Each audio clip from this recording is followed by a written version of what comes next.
నిజంగా ప్రియులారా, ఈరోజు సమాజంలో జ్ఞానము, తెలివి అనేది ఏదైనా ఒకటి ఉంది అంటే అది ఏదైనానూ సరే దేవుడి నుంచి రావాల్సిందే తప్ప నరమాత్రుడు దాన్ని సంపాదించలేడు.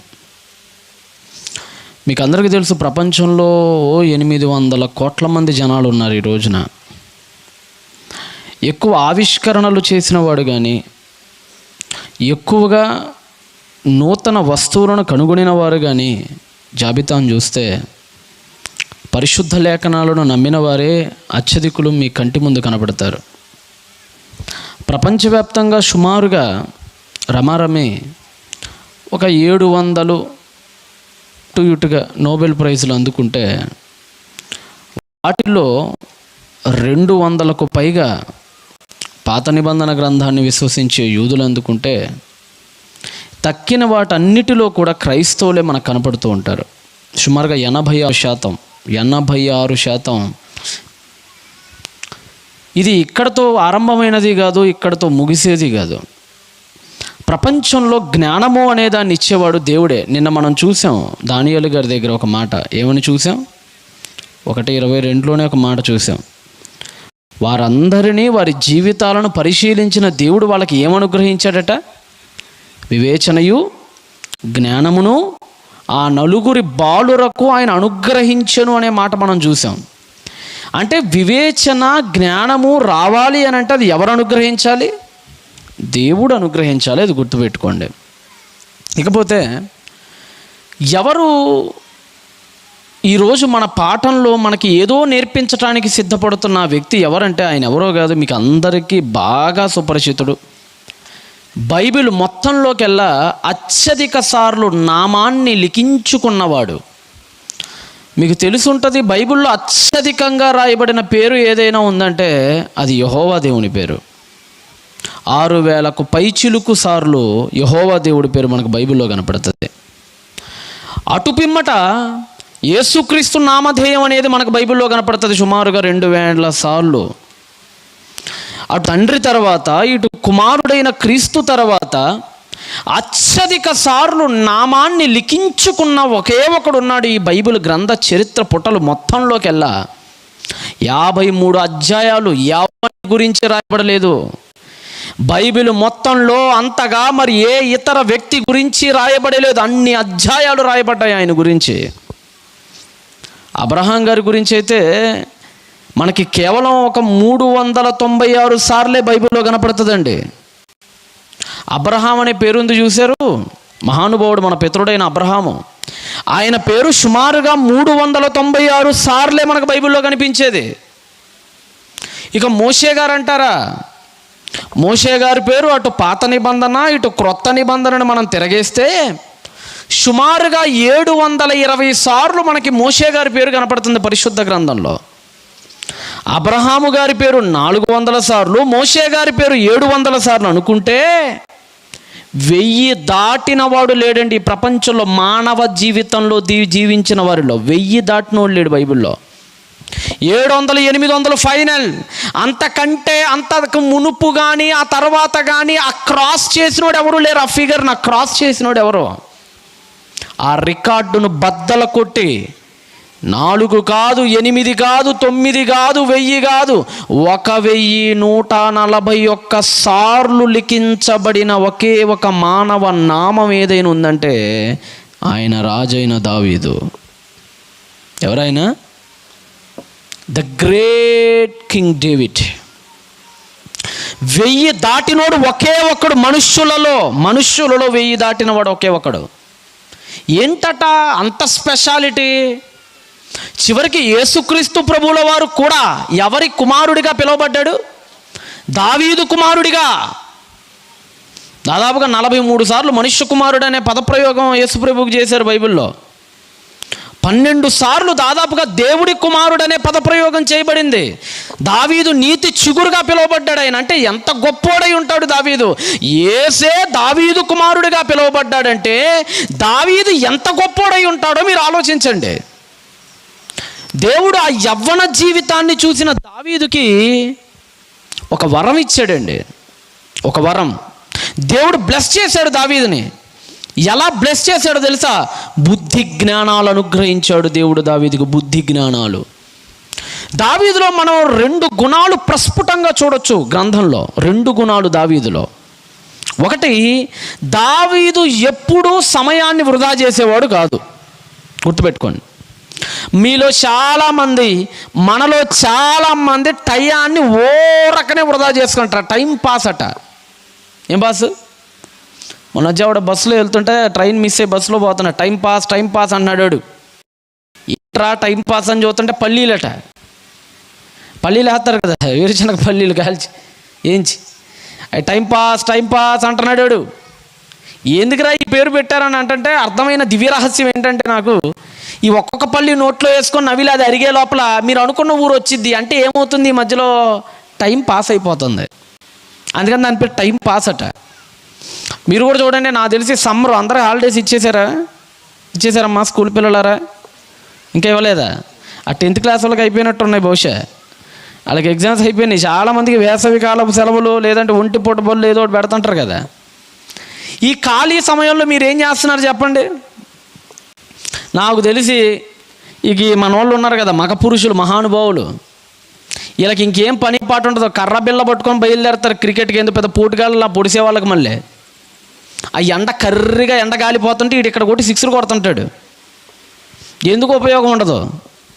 ప్రపంచంలో చాలా ఆటలు ఉన్నాయి. ఆటలు ఆడొచ్చా క్రైస్తవుడు అంటే? ఆడొచ్చు, మానసిక వికాసం, అది తప్పులేదు. అయితే కాస్త ఉపయోగపడే ఆడండి, కాస్త బుర్రకు పదునెట్టేయి, శరీర వ్యాయామం చేసేయి. అలాంటి ఆడితే ఏమైనా ఉపయోగం ఉంది దేవుడిచ్చిన బాడీకి. ఎందుకంటే బైబిల్ ఎక్సర్సైజ్ని కూడా ప్రోత్సహిస్తుంది. శరీర సాధకము మనిషికి ప్రయోజనకరము అంటాడు అపోస్తుడైన పౌలు తిమోతికి పత్రికను రాస్తూ. ఆటలు ఆడొద్దా అంటే ఉపయోగపడే కొన్ని ఉన్నాయి. అవి ఆడుకుంటే ఒక ఉపయోగం, కాస్త బాడీ అయినా కాస్త రిఫ్రెష్ అవుతూ ఉంటుంది. పనికి మాలిన ఆటలు కొన్ని ఉన్నాయి. ఆటలు నెంబర్ 1 ఇది. ఏది? ఈ క్రికెట్. ఉపయోగం ఉండదు దీనివల్ల. ఇది పట్టుకొని బయలుదేరి ఆడుతూ ఉంటాడు. ఓ చదువు ఉండదు, ఏదో అంటారు కదా పెద్దలు, ఒక స్కిల్ నేర్చుకోవటాలు ఉండవు, ఉపయోగపడే పనులు చేయరు. పొద్దున్నే లేచి బయలుదేరతారా, ఎండల్లో పడి, ఆ కారు ఎండలో పడి ఉంటారు. ఇప్పుడు ఆల్రెడీ ఏదో జరుగుతున్నట్టు క్రికెట్ ఉంది. ఆల్రెడీ ఆడ అతుక్కుపోయి ఉంటారు కొంతమంది మహానుభావులు. లేదంటే ఆ సొసైటీ వాక్యం వింటారు. అట్లాంటి వాళ్ళు కూడా ఉన్నారు మన దగ్గర. ఇలాగా టయాన్ని ఏం చేయాలో తెలియక ఆడుకోవటాలకు, లేదంటే పనికి మాల గాలి తిరుగుళ్ళు తిరగటానికో ఉపయోగిస్తున్నారు చాలామంది పురుష మేధావులు. ఇక మన స్త్రీల దగ్గరకు వస్తే చెప్పడం అవసరం లేదు. ఖాళీ ఉంటే టీవీ ముందు కూర్చుంటారు శుభ్రంగా. స్టార్ మహిళ అటు ఈ మధ్యన. ఎందుకు దిక్కుమాలిన మహిళ? అదెందుకమ్మా తల్లి అని చూస్తే ఇంకేం పని పాట లేదేటి. ఇక కొంతమంది ఉంటారండి, ఆ ముగ్గులు వేస్తారు, ఏదో పెద్ద ముగ్గులు వేసే వాళ్ళకి. మళ్ళీ మొన్న మధ్య ఎవరో చిన్నపిల్ల హోంవర్క్ రాస్తుంటే చూస్తుంటే వెనకమాలని ముగ్గులే పిచ్చిగీతలు. ఎందుకంటే ముగ్గులు ప్రాక్టీస్ అట. అమ్మమ్మ నాయనమ్మలు ఇళ్ళకి వెళ్తుంటారు కదా చాలామంది. ఏం చేస్తారు? ఏం చేయరు. అదేదో బెల్ల ఆటలు ఉన్నాయట ఈ మధ్య, ఆడాళ్ళ ఆటలు కొన్ని. అవి ఆడుకుంటూ కూర్చున్నారు వీళ్ళేమో అది ఆడుకుంటూ కూర్చున్నారు. అంతా టైంపాస్ వ్యవహారాలండి. మీరు కూడా అంతే. నాకు తెలిసి కాస్త టైం మీకు ఎవరికైనా దొరికితే కాస్త రిలాక్స్ అవ్వటానికి చూస్తారు తప్ప ఎవరైనా ఏదైనా నేర్చుకునే ప్రయత్నం ఎప్పుడైనా చేస్తారండి? మీకు ఒకటే చెప్తున్నాను, ఖాళీగా ఎవ్వరూ ఉండకండి. ఏదో ఒకటి నేర్చుకోండి. అది ఎప్పుడు మనకు ఉపయోగపడిద్దో మనకే తెలీదు. నాకు తెలిసిన ఒక చెల్లి ఉండేదండి ఒడిస్సాలో. ఆ చెల్లికి 19 ఏట పెళ్లి చేసేసారు పాపం ఆ అమ్మాయికి.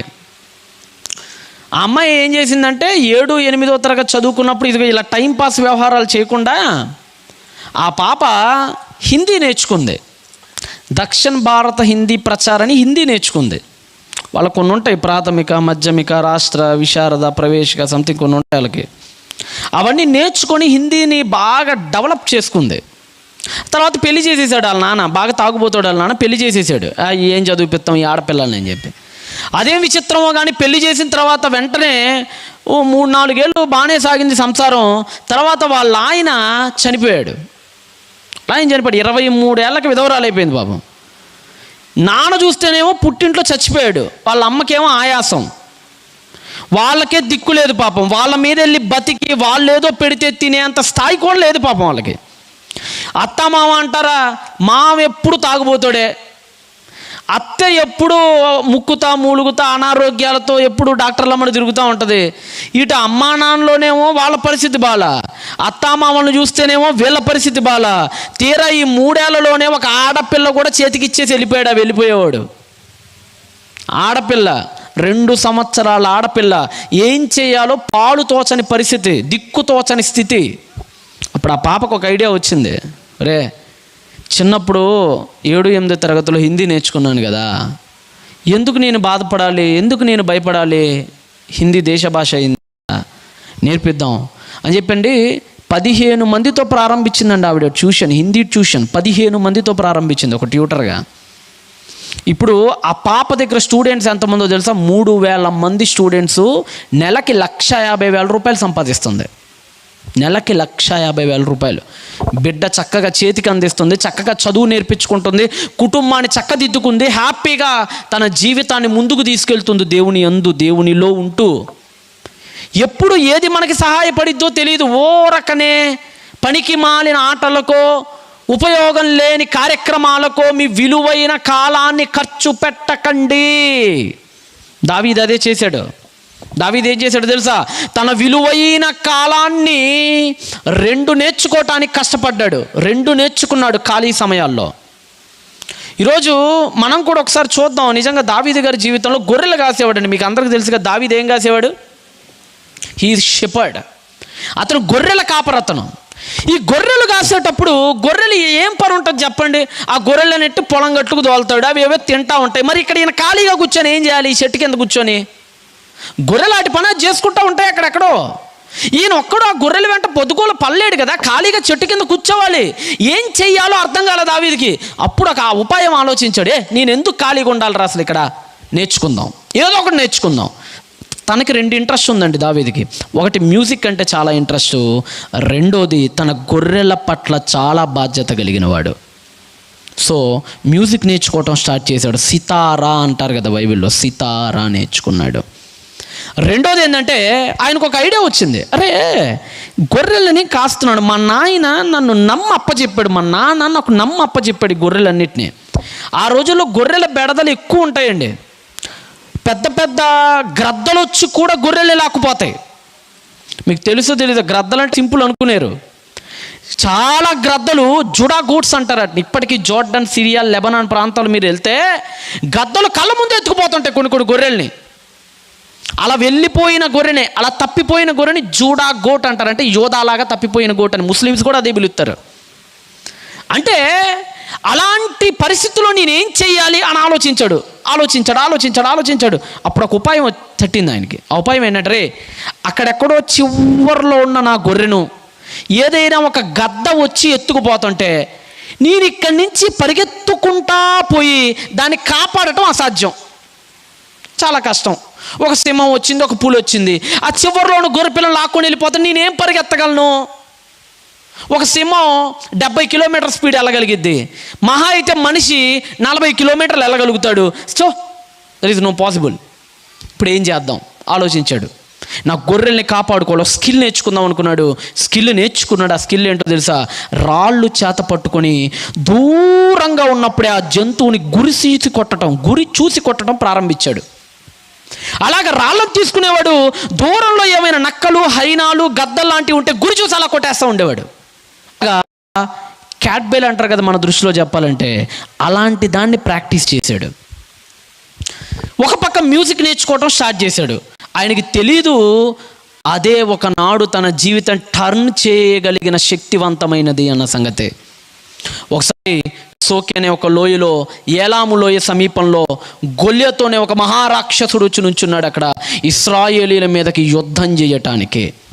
వాడిని చూస్తే అందరూ భయపడుతున్నారు. ఎందుకంటే వాడు 10 అడుగుల ఎత్తున్నాడాయా. ఎన్ని అడుగులు ఎత్తాడు? 10 అడుగులు ఎత్తుంటాడు సుమారుగా వాడు. అంటే ఈరోజు మన ప్రభాస్ అన్నారు కదా, 2 ప్రభాసులను పెట్టాలి గట్టిగా, అంత ఎత్తున్నాడాయా. ఇశ్రాయేలీలందరూ మోకాళ్ళ దాకా రావట్లేదు. అందరికీ భయపడి 1, 2 అన్ని పోసేసుకొని వెనక్కి వెళ్ళిపోయారు అందరూ. ఎవరికి ముందుకు రావట్లా. ఇక సౌలు అయితే దుప్పటి కప్పుకొని రెడీగా ఉన్నాడు. ఆడు వెళ్తే నన్ను పిలవండి రా అని. జ్వరం వచ్చేసి కూర్చున్నాడు. ఇక్కడ 102 degrees వచ్చింది సౌలుకి. ఇక్కడ ఏం చేయాలో అర్థం కావట్లా. దేవుణ్ణి తిట్టేస్తున్నాడు వాడు ఒక పక్కన ఇశ్రాయేలుని తొడగొట్టి సవాల్ చేస్తున్నాడు. మిగతా వాళ్ళు ఎవరికి ఏమీ అర్థం కావట్లా. అప్పుడే 6 ఉన్నారంటే 6 ఏళ్ళ 12, 30లో నుంచి 12 తీస్తే కనీసం 18 ఏళ్ళ కుర్రోడు ఈయన. అప్పటికి ఈ 18 ఏళ్ళ ఈ కుర్రోడు ఏం చేశాడంటే అక్కడికి వెళ్ళాడు. వాళ్ళ నాన్న దగ్గరికి వెళ్ళినప్పుడు వాళ్ళ నాన్న ఏమన్నా ఒరే గొల్లెత్ అనేవాడితో మీ అన్నలు పోరాటం చేయాలి సైనికులుగా, శక్తి సరిపోదు వాడిని కొట్టడానికి, వాడిని కొట్టాలంటే బాగా తినాలరా, అప్పుడు కానీ శక్తి వస్తుంది. మీ అన్నల పాపం ఎప్పుడు తిన్నారో ఏంటో తెలియదు బిడ్డ, నువ్వే వెళ్ళి ఈ టిఫిన్ బాక్స్ మీ అన్నలకి ఇచ్చేసేయి అని చెప్పి పంపించాడు వాళ్ళ నాన్న జెస్సీ, యెషై. అప్పుడు దావీదు టిఫిన్ బాక్స్ తీసుకొని వాళ్ళ అన్నల దగ్గరికి వెళ్ళాడు. అప్పుడు సీన్ ఎలాగుందంటే అక్కడెక్కడో గొల్లియతు నుంచున్నాడు. వీళ్ళందరూ మోకాళ్ళు గచగచగచ వణికిపోతా ఉన్నాయి. ఏం చేయాలో అర్థం కాక ఒక పక్కన కూర్చొని చూస్తున్నాడు ఏం జరిగిద్దో ఆ సీన్ అని. పక్కన వాళ్ళు అడుగుతున్నాడు, ఎవడీడు? అడి గొల్లియతు గట్టిగా రోబాక అడి పెసుకొని బిరిసికేసినట్టు బిరిసేస్తున్నాడు, నిన్ను వెళ్ళిపో, దూరంగా వెళ్ళిపో అని చెప్తున్నారు. ఈయనకేం అర్థం కావట్లా. వాడేమో దేవుని తిడుతున్నాడు, ఇశ్రాయేలుని. మొదటి గ్రంథము 17వ అధ్యాయానికి ఒకసారి మీరు అందరూ కూడా రండి. సమూయేలు మొదటి గ్రంథము 17వ అధ్యాయము 28వ వచనం చూడండి. 28 అనగా దావీదు వారితో మాటలాడునది అతని పెద్ద అన్నయ్యకు ఎలియాబునకు వినపడగా. ఎవరికి వినపడిందట? ఎలియాబునకు వినపడిందట. వాళ్ళ పెద్ద అన్నయ్యకి వినపడింది. మనోడు దావీదు గారు మాట్లాడటం పక్కన ఉన్న వాళ్ళతో వినపడగా దావీదు మీద కోపం వచ్చేసిందట. కోపం వచ్చి ఎవరి మీద వచ్చిందట? ఎవరి మీద కోపం వచ్చిందట? గొల్లియతు మీద రాదు మన వాళ్ళకి. ఎవరి మీద కొత్తది? మనకు కూడా అంతే చూడండి. అప్పుడప్పుడు కొంతమంది ఏదో సామెత ఉంటుంది, భర్త కుట్టినందుకు బాధ కదా అట, ఆడపడుచు నవ్వినందుకట అసలు కోపం. భర్త కుట్టినా కానీ అంత కోపం రాదు. పక్కన పుసుక్కుని నవ్వాడు అనుకోండి కొట్టేటప్పుడు ఆడి మీద కోపం మొత్తం ఉంటుంది. ఈయన ఏం చేయలేక వాళ్ళ మీద పగబెట్టుకుంటారు. అలానే గొల్లియతు కానీ ఏం చేయలేరు వీళ్ళు. ముక్కంతా చెమట్లు పట్టే అంత కోపం వచ్చినాడు, ముక్కు పిండి పంపిస్తాడు వాడు. వాడిని ఏమీ చేయలేక గొల్లియతు కానీ అమాయకుడు టీనేజర్ అయినటువంటి ఎవరి మీద పడ్డాడు? తమ్ముడు మీద పడ్డాడు. అనరాని మాట్లాడేస్తున్నాడండి తమ్ముడిని. పాపం ఏమనలా, పాపం ఆడి పేరేంటి, ఆడి అడ్రస్ ఏంటని అడిగాడు. దానికే ఎన్ని మాటలు తిట్టేశాడంటే చదవండా, నీవు ఇక్కడికి ఎందుకు వచ్చావు? Why are you coming mister David? ఎందుకు వచ్చావు నువ్వు ఇక్కడికి?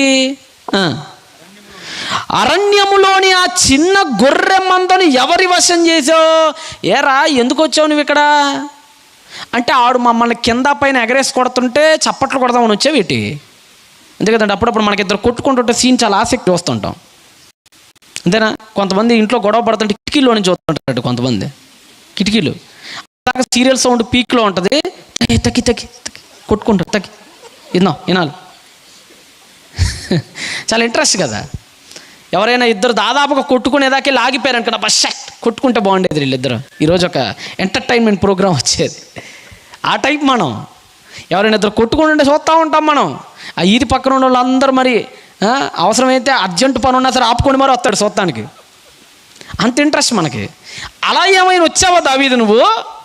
ఆ గొల్లియతుగాడు అందరిని ఈ సంఖలో ఒక నా సంఖలో వెళ్ళి కొడుతుంటే బల్లె బల్లె బల్లె బల్లె చప్పట్లు కొడతానికి వచ్చావా నువ్వు అని దావీదు మీద అన్యాయంగా మాటలు చెప్పేస్తున్నారండి. ఇంకా చదవండి. నీ గర్వం ఏముందట?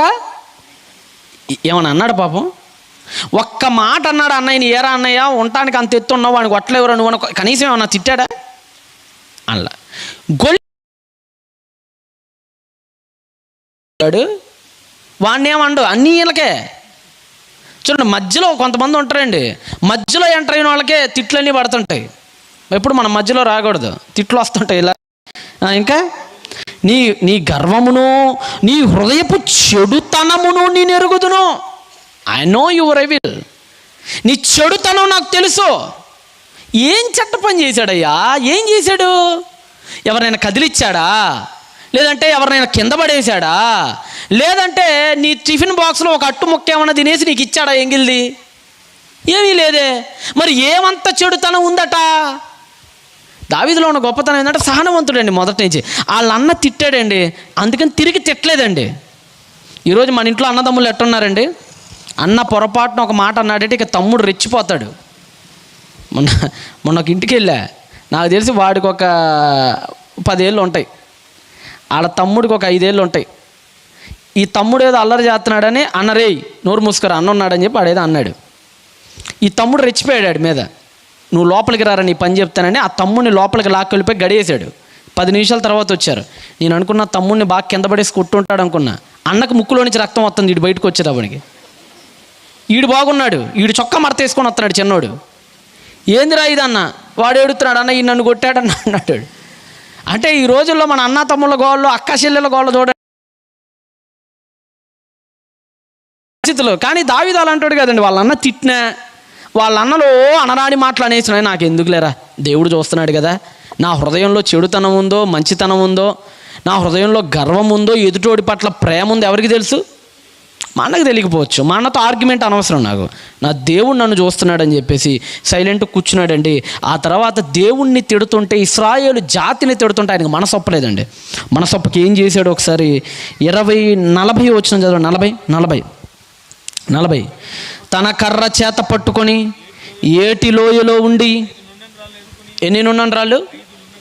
అప్పుడు దావీదు అన్నాడు సౌలు దగ్గరికి వచ్చి, సౌలా మహారాజా, ఆ గొల్లియెత్తగాడి దేవుడి గురించి అనరాని మాటలు అంటున్నాడు. 5 రాళ్ళను అతను పట్టుకున్నాడట. ఎందుకు 5 ఎందుకు? ఒక్కటే కదా కొడితే అయిపోద్ది కదా అడి బతుకు. 3 తీసుకోవచ్చు కదా ముచ్చటగా, 7 తీసుకోవచ్చు కదా సంపూర్ణంగా. ఇటు ముచ్చటగా 3 కాకుండా సంపూర్ణంగా 7 కాకుండా 5 తీసుకుంటున్నాడు. ఎందుకంటే ఈ ఫిలిస్టియులు అనే ఈ రాజ్యం నగరాల మీద కట్టబడిన రాజ్యం అండి అది. ఇప్పుడు రాయలసీమ అంటారు కదా, దీన్ని ఈ గడ్డని రాయలసీమ అంటారు కదా. రాయలసీమలో మొత్తం ఉభయంగా అంటే ఇప్పుడు విభజించారు జిల్లాలను, అది పక్కన పెట్టేస్తే వాస్తవానికి రాయలసీమ అంటే ఎన్ని జిల్లాలు కలిస్తే ఒక రాయలసీమ అయితే 4. అనంతపూర్ 4 కలిస్తే ఒక రాయలసీమ. శ్రీకృష్ణదేవరాయలు గారు పరిపాలించారు ఒకప్పుడు దీన్ని, అందుకని రాయలసీమ, రాయలవారి సీమ. 4 జిల్లాలు కలిస్తే రాయలసీమ. అలానే 5 ప్రస్థానాలు ప్రావిన్సీస్ అంటారు కదా, 5 సంస్థానాలు, 5 నగరాలు కలిస్తే ఒక ఫిలిస్టియా ఏర్పడిద్ది. ఆ 5 నగరాలలోనే 1 గాజా, 2 గాతు, 3 ఎక్రోను, 4 ఎష్కలోను, ఇలాగా మొత్తం 5 కలవాలి. ఈ 5 కలిస్తేనే ఒక ఫిలిస్టియా ఏర్పడిద్ది. అలాంటిది ఈ 5 రాజ్యాలకు సూచనగా 5 నున్నని రాళ్ళని తీసుకున్నాడు. అంటే వీడిని కొట్టానంటే, గొల్లియత్ గాని కొట్టానంటే 5 స్తంభాలు వణికిపోవాలి, 5 రాజ్యాలు వణికిపోవాలని 5 నున్నని రాళ్ళని తీసుకొని గురి చూశాడండి. ఇసిరాడండి, కొట్టేసాడండి. బాగా గుర్తు. ఒకసారి తమ్ముడు వచ్చి అడిగాడు, అన్న ఆడేమో అంత ఎత్తున్నాడని చెప్తున్నారు, ఈ బొడ్డోడేమో చిన్న రాయి తీసుకొని కొడితే చచ్చిపోతారా అన్న, మరీ కాకపోతే నాదేమో బుల్లెట్టా ఏటి అని చెప్పారు. అరే క్రికెట్ చూస్తావురా అన్న. అబ్బో బ్రహ్మాండంగా చూస్తానన్న. అరే బాల్ తగిలి చచ్చిపోయిన బ్యాట్స్మెన్స్ ఉన్నారా లేరా? జస్ట్ బాల్ తగిలే. ఆ మధ్య ఆస్ట్రేలియా వాడు బాల్ ఏముంటుంది అంటే అంత లొట్టాయి కదా. బాల్ ఏముంటుంది, పైన కప్పు ఉంటుంది, లోపలంతా లొట్ట ఉంటుంది. సరే ఒకవేళ ఉన్న రాడ్ మెటీరియల్ అయితే ఉంటుంది కదా, సాఫ్ట్ మెటీరియల్సే. ఆ బాల్ వీడు వేస్తే ఒక 150 స్పీడ్లో వీడు వేస్తే ఆ బాల్ హెల్మెట్ మధ్యలోకి వెళ్ళి తగిలి చచ్చిపోయిన బ్యాట్స్మెన్స్ ఉన్నారండి. ఒక బాల్ తగిలితేనే చచ్చిపోయినప్పుడు ఊరికి ఒక రాయి తగిలితే సావరంటారా? ఈరోజు ఫిజిక్స్ డిపార్ట్మెంట్ ఏం చెప్తుందంటే దీని గురించి అంచనా వేసింది. అరే ఒక 10 అడుగుల వ్యక్తి ఎంత దూరంలో ఉండి ఎంత వేగంతో రాయి విసిరితే చస్తాడు అంటే ఫిజిక్స్ ఈరోజు మనకి ఏం చెప్తుందంటే దాదాపు 210 కిలోమీటర్. లైట్స్ ఆన్ చేయ. దేవుడు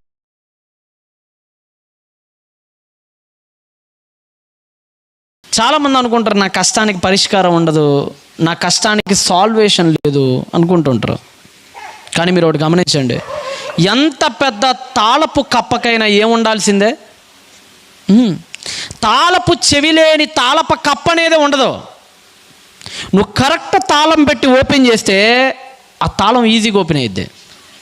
నువ్వు తాళం పెట్టకుండా సుత్తి తీసుకొని కొట్టి కొట్టి కొట్టి కొట్టి కొట్టి కొట్టితే ఎంత కొడితే కానీ నీ శక్తి ఖర్చు అయిద్దేమో తప్ప నాణ్యత కలిగిన ఏ తాళపు కప్ప కూడా ఓపెన్ కాదు దానికి. అంటే దాన్ని తెలివిగా కొట్టాలి, దేన్నైనా సరే తెలివిని ఉపయోగించాలి. ఆ బుద్ధిని, ఆ మతిని ఇచ్చేవాడు ఎవరు? దేవుడే. దేవుడు చూడండి, నిజంగా దేవుడి గురించి ఒక్కసారి ఆలోచిస్తేనండి, చిన్న చిన్న వాళ్ళని ఎంచుకొని పెద్ద పెద్ద రాజ్యాలను జయించేస్తాడండి ఆయన. ఈరోజు మనం అలా కాదు. మనం ఎవరినైనా కొట్టాలంటే ఆడెంత ఉన్నాడో చూసుకుని ఆడికంటే 2 అంగుళాలు ఎక్కువ ఉన్నోడిని తెచ్చుకుంటాం మనం. దేవుడు అలాంటి కాదు. వాడు ఎంతో చూస్తాడు, వాడికి మోకాల కంటే తక్కువ ఉన్నోడిని తీసుకొస్తాడు దేవుడు. ఆయనకి కాస్త రోషం ఎక్కువ, అధికాసక్తి అని ఉంటుంది, అభినివేశత అంటారు దాన్ని, అది ఎక్కువ ఆయనకి. దావీదుని తీసుకొచ్చాడు, జ్ఞానాన్ని ఇచ్చాడు, రాయి తీసుకొని కోడితే దెబ్బకు పడిపోయాడు వాడు. ఇలాగా తన జీవితం 1 నైట్లో స్టార్ అయిపోయాడు. మీకు అందరికీ తెలుసు, ఒక పెద్ద పాట కూడా కట్టేశారు ఈయన మీద. ఆ పాట ఏంటమ్మా? సౌలు వేల కొలదియు, దావీదు 10,000 కొలదియు. సాల్ slain thousands and David his 10,000s. సౌలు 1000 కొలది చంపాడట, దావీదు 10,000 కొలది చంపేశాడట. పెద్ద పాట. ఆ రోజుల్లో రండి, యుద్ధాలు గెలిచిన తర్వాత పాటలు కట్టేవాళ్ళండి ఆ రోజుల్లో. ఎందుకంటే యుద్ధాలు ఎలా ఉంటాయంటే, యుద్ధంలో గెలిచిన రాజ్యం ఓడిపోయిన రాజ్యం మీద పడి వాళ్ళ ఆడవాళ్ళని మానభంగాలు చేసి, చిన్నపిల్లని చంపేసి, భర్తల్ని కళ్ళెత్తుట పీకల కోసం చంపేసేవాళ్ళు. ఆ రోజు యుద్ధ నీతది. యుద్ధాలు అలా జరిగాయి. అంతెందుకు, రష్యా ఉక్రెయిన్ వారు జరిగింది మొన్నటిదాకా. మీరు ఆ BBC ఛానల్ కాస్త ఫాలో అవుతుంటే తెలుస్తుంది. ఆడవాళ్ళు ఏడుస్తున్నారు, సార్ మాది పక్కనేనండి రష్యాకి, వాళ్ళు వచ్చి మా భర్తల్ని చంపేసి మా మీద పడి మమ్మల్ని మా భర్తల కళ్ళ ముందే మానభంగం చేసి చంపేశారు సార్ మా భర్తల్ని అని ఏడుస్తున్నారు ఎందరో స్త్రీలు. ఆ రోజుల్లో యుద్ధాలు జరిగేటప్పుడు మొదటి బెడద ఎవరికో తెలుసా? ఆడాలకేనండి పాపం. మొదటి బెడద ఆడాలకే. మీరు బైబిల్ మొత్తం చూడండి, యుద్ధాలు గెలిచిన తర్వాత పాటలు కడతారు ఆడవాళ్ళందరూ. మోషే యుద్ధం గెలిచిన తర్వాత మిరియాము పాట కట్టేది, బారాకు యుద్ధం గెలిచిన తర్వాత దెబోరా పాట కట్టేది. అలాగా యుద్ధాల తర్వాత పాటలు కట్టేవాళ్ళు. అలాగా ఆడవాళ్ళందరూ పాటలు కట్టారు. ఎందుకంటే దావీదే గనక ఆ రోజు గొల్యెత్ అనేవాడిని చంపకుండా ఉంటే ఎవరి మానాలు పోయాయి? ఫస్ట్ వాళ్ళ మానాలే కదా. స్త్రీమూర్తుల అసలు నిజంగానండి, ఆ రోజు దావీదు రాకపోతే సీన్ ఏంటో తెలుసా అండి? ఆ రోజు దావీదు గొల్యెతును చంపకపోతే సీన్ ఏంటో తెలుసా? నెక్స్ట్ సీన్ ఏంటో తెలుసా? ఆడవాళ్ళందరి మీద రేపెట్ట జరిగిపోయాయి. మగాళ్ళ కుత్తుకుల్లో నుంచి రక్తం ఓటలా పైన పొంగేది. పిల్లల శవాలు చెత్త కుండీల్లో పడిపోయాయి. ఏ ఇల్లు చూసినా కాలిపోయేది. రోడ్లన్నీ రక్తతాపాలతో నిండిపోయాయి. ఆహాకారాలతో, మరణ రోదనలతో నగరం అట్టుడికిపోయేది ఒకవేళ దావీదాన్ని చంపకపోతే. ఆ రోజు ఈరోజు తమ భర్తలు హ్యాపీగా బతుకున్నారంటే, తమ బిడ్డలు చక్కగా పాకుతూ నవ్వుతున్నారంటే, వాళ్ళ మానశీలాల ప్రాణాలు కాపాడబడ్డాయంటే ఎవరి వల్ల? డేవిడ్ వల్ల. అందుకని ఆడాళ్ళందరూ ఫ్యాన్స్ అయిపోయారండి డేవిడ్కి. అబ్బా, అంత చిన్న వయసులో, 20 ఏళ్ల వయసులో అంత గొప్ప జ్ఞానంతో ఎలా ఓడించావయ్యా రాక్షసుని అని దావీదు మీద పాటలు కట్టేశారు. ప్రభు అదే అంటాడు కదా, జనులు మిమ్మల్ని పొగుడునప్పుడు మీకు శ్రమ. నిజమండి, పొగడతలకు ఎప్పుడు చెవులు ఇవ్వకండి. ఆయన ఇవ్వలేదు కానీ పొగిడాడు. ఆ పాట పెద్ద వైరల్ అయిపోయిందండి. ఎంత వైరల్ అయిపోయిందంటే, ఆ పాట కొన్ని పాటలు ఉంటాయి చూడండి, వైరల్ అయిపోతుంటాయి. ఇప్పుడు మనకి నెలకు పాట వైరల్ అవుతుంది మన దగ్గర అయితే, అవునా? ఆ మధ్య ఒక కచ్చా బాదం అని కట్టాడు, నాకు బాగా గుర్తు. కచ్చా బాదం అంట. ఇక ఇప్పుడు ముసలోళ్ళు లేదు, పిల్ల లేదు, జల్ల లేదు, అందరూ చూసుకోవటం, వెనకమాలు తిప్పుకుంటూ ఆ పాటకు డ్యాన్స్ వేయటం. తెలుగు లేదు, తమిళ్ లేదు, హిందీ లేదు, అందరూ అదే పాట. అంటే కొన్ని పాటలు భాషలకు అతీతంగా వైరల్ అయిపోతాయి. భాషతో పని ఉండదు కొన్ని పాటలకి. ఈ మధ్య ట్రెండ్ ఎక్కువైంది. అటు తమిళోడి పాట తెలియదు, ఆ మధ్య కన్నడ పాట అంటే అందరూ తిప్పేస్తున్నారండి బాబు. ఏమైనా యూట్యూబ్ ఓపెన్ చేద్దామంటే భయం. ప్రతోడు ఏదో ఒక పాట తీసుకొస్తాడు, ఆ పాట ఏంటో కూడా అర్థం కాదు మనకి. అలా ఉంది ఈరోజు సీను. ఆ రోజుల్లో మీకు అర్థమయ్యే భాషలో చెప్పాలంటే టీ షాప్కి వెళ్ళినా ఇదే పాట ప్లే అయ్యేది. ఏ పాట? సౌలు వేళకొలది, దావీదు 10 వేళకొలది. అలా సరదాగా బయటికి వెళ్దామంటే 2-3 కలిసి ఇదే పాట పాడుకునే వాళ్ళు 6 బయట కూర్చొని. పాట వైరల్ అయిపోయి దావీదు 1 నైట్లో స్టార్ అయిపోయాడు. దావీదు ఒక్క రాత్రిలో స్టార్ అయిపోయాడు. దావీదు అందరికీ ఫేమస్ అయిపోయాడు, అందరికి తెలిసిపోయాడు. దేవుడు ప్రమోషన్ ఇవ్వటం స్టార్ట్ చేశాడు దావీదుకి. ఎలాంటి ప్రమోషన్స్ ఇచ్చాడో ఒకసారి మీరు జాగ్రత్తగా బైబిల్ని అనుసరించగలిగినట్లయితే 18వ అధ్యాయము 5వ వచనం చదవండి. 18:5. దావీదు, సౌలు తనను పంపిన చోట్లకెళ్ళను పోయి సుబుద్ధి కలిగి. ఏ బుద్ధి? సుబుద్ధి అంటే ఏంటి? నాలెడ్జ్, పవర్ రోజు రోజుకి పెరిగిపోతుంది దావీదుకి. ఆయన జ్ఞానానికి అడ్డు అదుపు లేకుండా పోతుంది. ఏ రాజ్యం మీద దండయాత్ర చేసినా అందరిని ఓడించి పడేస్తున్నాడు. తిరుగులేని వాడయ్యాడు ఆయన. యుద్ధంలో ఆయనకు ఓటమే తెలియకుండా, ఒక్క మాటలో చెప్పాలంటే ఆయన గొప్ప నెపోలియన్ బొనాపార్ట్ అయిపోయాడు. ఖలీద్ బిన్ వలీద్ లాంటోడు అయిపోయాడు. మరణం అనేదే, ఓటం అనేదే లేని ఒక కమాండర్గా మారిపోయాడండి. ద గ్రేట్ డేవిడ్ అయిపోయాడు, సామాన్యుడైన డేవిడ్. సుబుద్ధి కలిగి పని చేయుచు వచ్చెను గనుక సౌలు యోధుల మీద అతనిని నియమించాడు. ఎవరి మీద నియమించాడట? యోధుల మీద. యోధులు అంటే ఎవరు అనుకోండి? ఇప్పుడు ఇందాక తిట్టారు కదా వాళ్ళ అన్నలో, ఇందాక అధ్యాయంలో తిట్టారు. రే ఎందుకు వచ్చా అని వచ్చి అన్నారే, వాళ్ళే యోధులు అంటే గొప్ప గొప్ప వాళ్ళు. వాళ్ళ మీద అధిపతి అయి కూర్చున్నాడు ఇప్పుడు ఇక్కడ. అంటే ఒక మాటలో చెప్పాలంటే ఏ అన్నలైతే తిట్టారో ఇప్పుడు ఆ అన్నలు చేతులు కట్టుకొని ఉంచున్నారు ఈయన ముందు. నువ్వు దేవుడికి అవకాశమే. దేవుడికి కనుక నీ లైఫ్లో నీవు అవకాశం వస్తే నేను తిట్టినోడే నీ దగ్గర చేతులు కట్టుకుని ఒకరోజు తీసుకొస్తాడు దేవుడు. నిన్ను అసహించుకున్నాడే నీ పాదాల దగ్గర పడే ఒక రోజు తీసుకొస్తాడు దేవుడు. నువ్వు దేవుడికి అవకాశం ఇస్తే, సహనంతో నువ్వు గనక బ్రతికితే నీకు దేవుడు అవకాశం ఇస్తాడు. యెఫ్తా జీవితం కూడా చూసుకోండి. యెఫ్తాని సొంత సోదరులే గెంటేశారు, సొంత ఊరోళ్ళే మెడబట్టుకొని గెంటేశారు యెఫ్తాని. చివరికి ఒకరోజు వాళ్ళే డోర్ టు డోర్ వెతుక్కుంటూ వచ్చారు. యెఫ్తా కాళ్ళ మీద పడ్డారు, నువ్వు మాకు కావాలి, మాకు న్యాయాధిపతిగా ఉండమని చెప్పారు. ఈరోజు చాలామంది మీకు కూడా గొడవలు ఉంటాయి. అత్త ఏదో మాట అనింది, అవసరమా? ఈవిడ 100 అనిద్ది, ఆవిడ ఒకటంటే. వాళ్ళు ఏదో ముసలోళ్ళు, పాతకాల మనుషులు, వాళ్ళు కాస్త మోటుగా ఉంటారు, వాళ్ళు ఒక మాట అంటారు అంటే పడు, తప్పే ఉంది. నీ తప్పు లేదనుకో, దేవుడు చూసుకుంటాడమ్మా, దేవుడు చూసుకుంటాడు. నువ్వు ఇన్వాల్వ్ అయిపోయి ఆవిడ 2 మాటలు అంటే నువ్వు 3 మాటలు, ఆవిడ 10 తిట్లు తిడితే నువ్వు 11 తిట్లు తిట్టావనుకో, దేవుడు నీ పక్షాన్ని నిలబడ్డు. నీకు అర్థం కావట్లేదు అది. డేవిడ్ ఎంత తెలివిగలడో తెలుసా? ఎవరైనా తిడతాడు అనుకోండి, దావీదు తిట్టు అంటాడు దావీదు. ఒకసారి షిమి ఏమన్నాడు? నరహంతకుడా, చీపో అంటాడు. అప్పుడు దావీదు ఏమన్నాడు తెలుసా? రేయ్ వాడిని ఏమనకండి. పక్కన ఉన్నాడు అన్నాడు, అయ్యా వాడిని ఎలకని చంపినట్టు చంపుతా, నాకు అవకాశమే అన్నాడు. వద్దు, తిట్టని వాడు తిట్టాలి, అది నా దేవుడు చూడాలి, నా నీతిని బట్టి ఆయన నాకు ఇవ్వాలి, వాడిని తిట్టనివ్వనరా అని ఆ తిట్లన్నీ విన్నాడు తప్ప ఒక్క మాట కూడా అనలేదండి. మీరు దావీదు జీవితం మొత్తం చూడండి, తిట్టిన వాళ్ళని తిట్టుకోండనే చెప్పాడు తప్ప ఒక్క మాట కూడా తిట్టేవాడు కాదు. ఇక్కడ మీరు ఏ బంధాల్లో ఉన్నారో తెలియదు. నీ భర్త ఒక మాట తిట్టినా, ఏదో పని నుంచి వచ్చాడు, ఏదో కోపంలో ఉన్నాడు, గబక్కున మాట అన్నాడు, తిట్టే, నీ తప్పు లేదు కదా, దేవుడు చూసుకుంటాడు, వదిలే. దేవుడికి ఇవ్వండి ఆప్షను. నీ అత్తో మాట అనింది, లేదంటే నీ కోడలే అనింది, ఉడుకు రక్తం కదా, ముసలావిడని చూడలే నిన్ను, పాపం ఓ మాట అనేసింది, దేవుడికి వదిలేసాయి. సంస్కారాన్ని బట్టి దేవుడు తీర్పు తీర్చేవాడు, దేవుడికి వదిలేసాయి.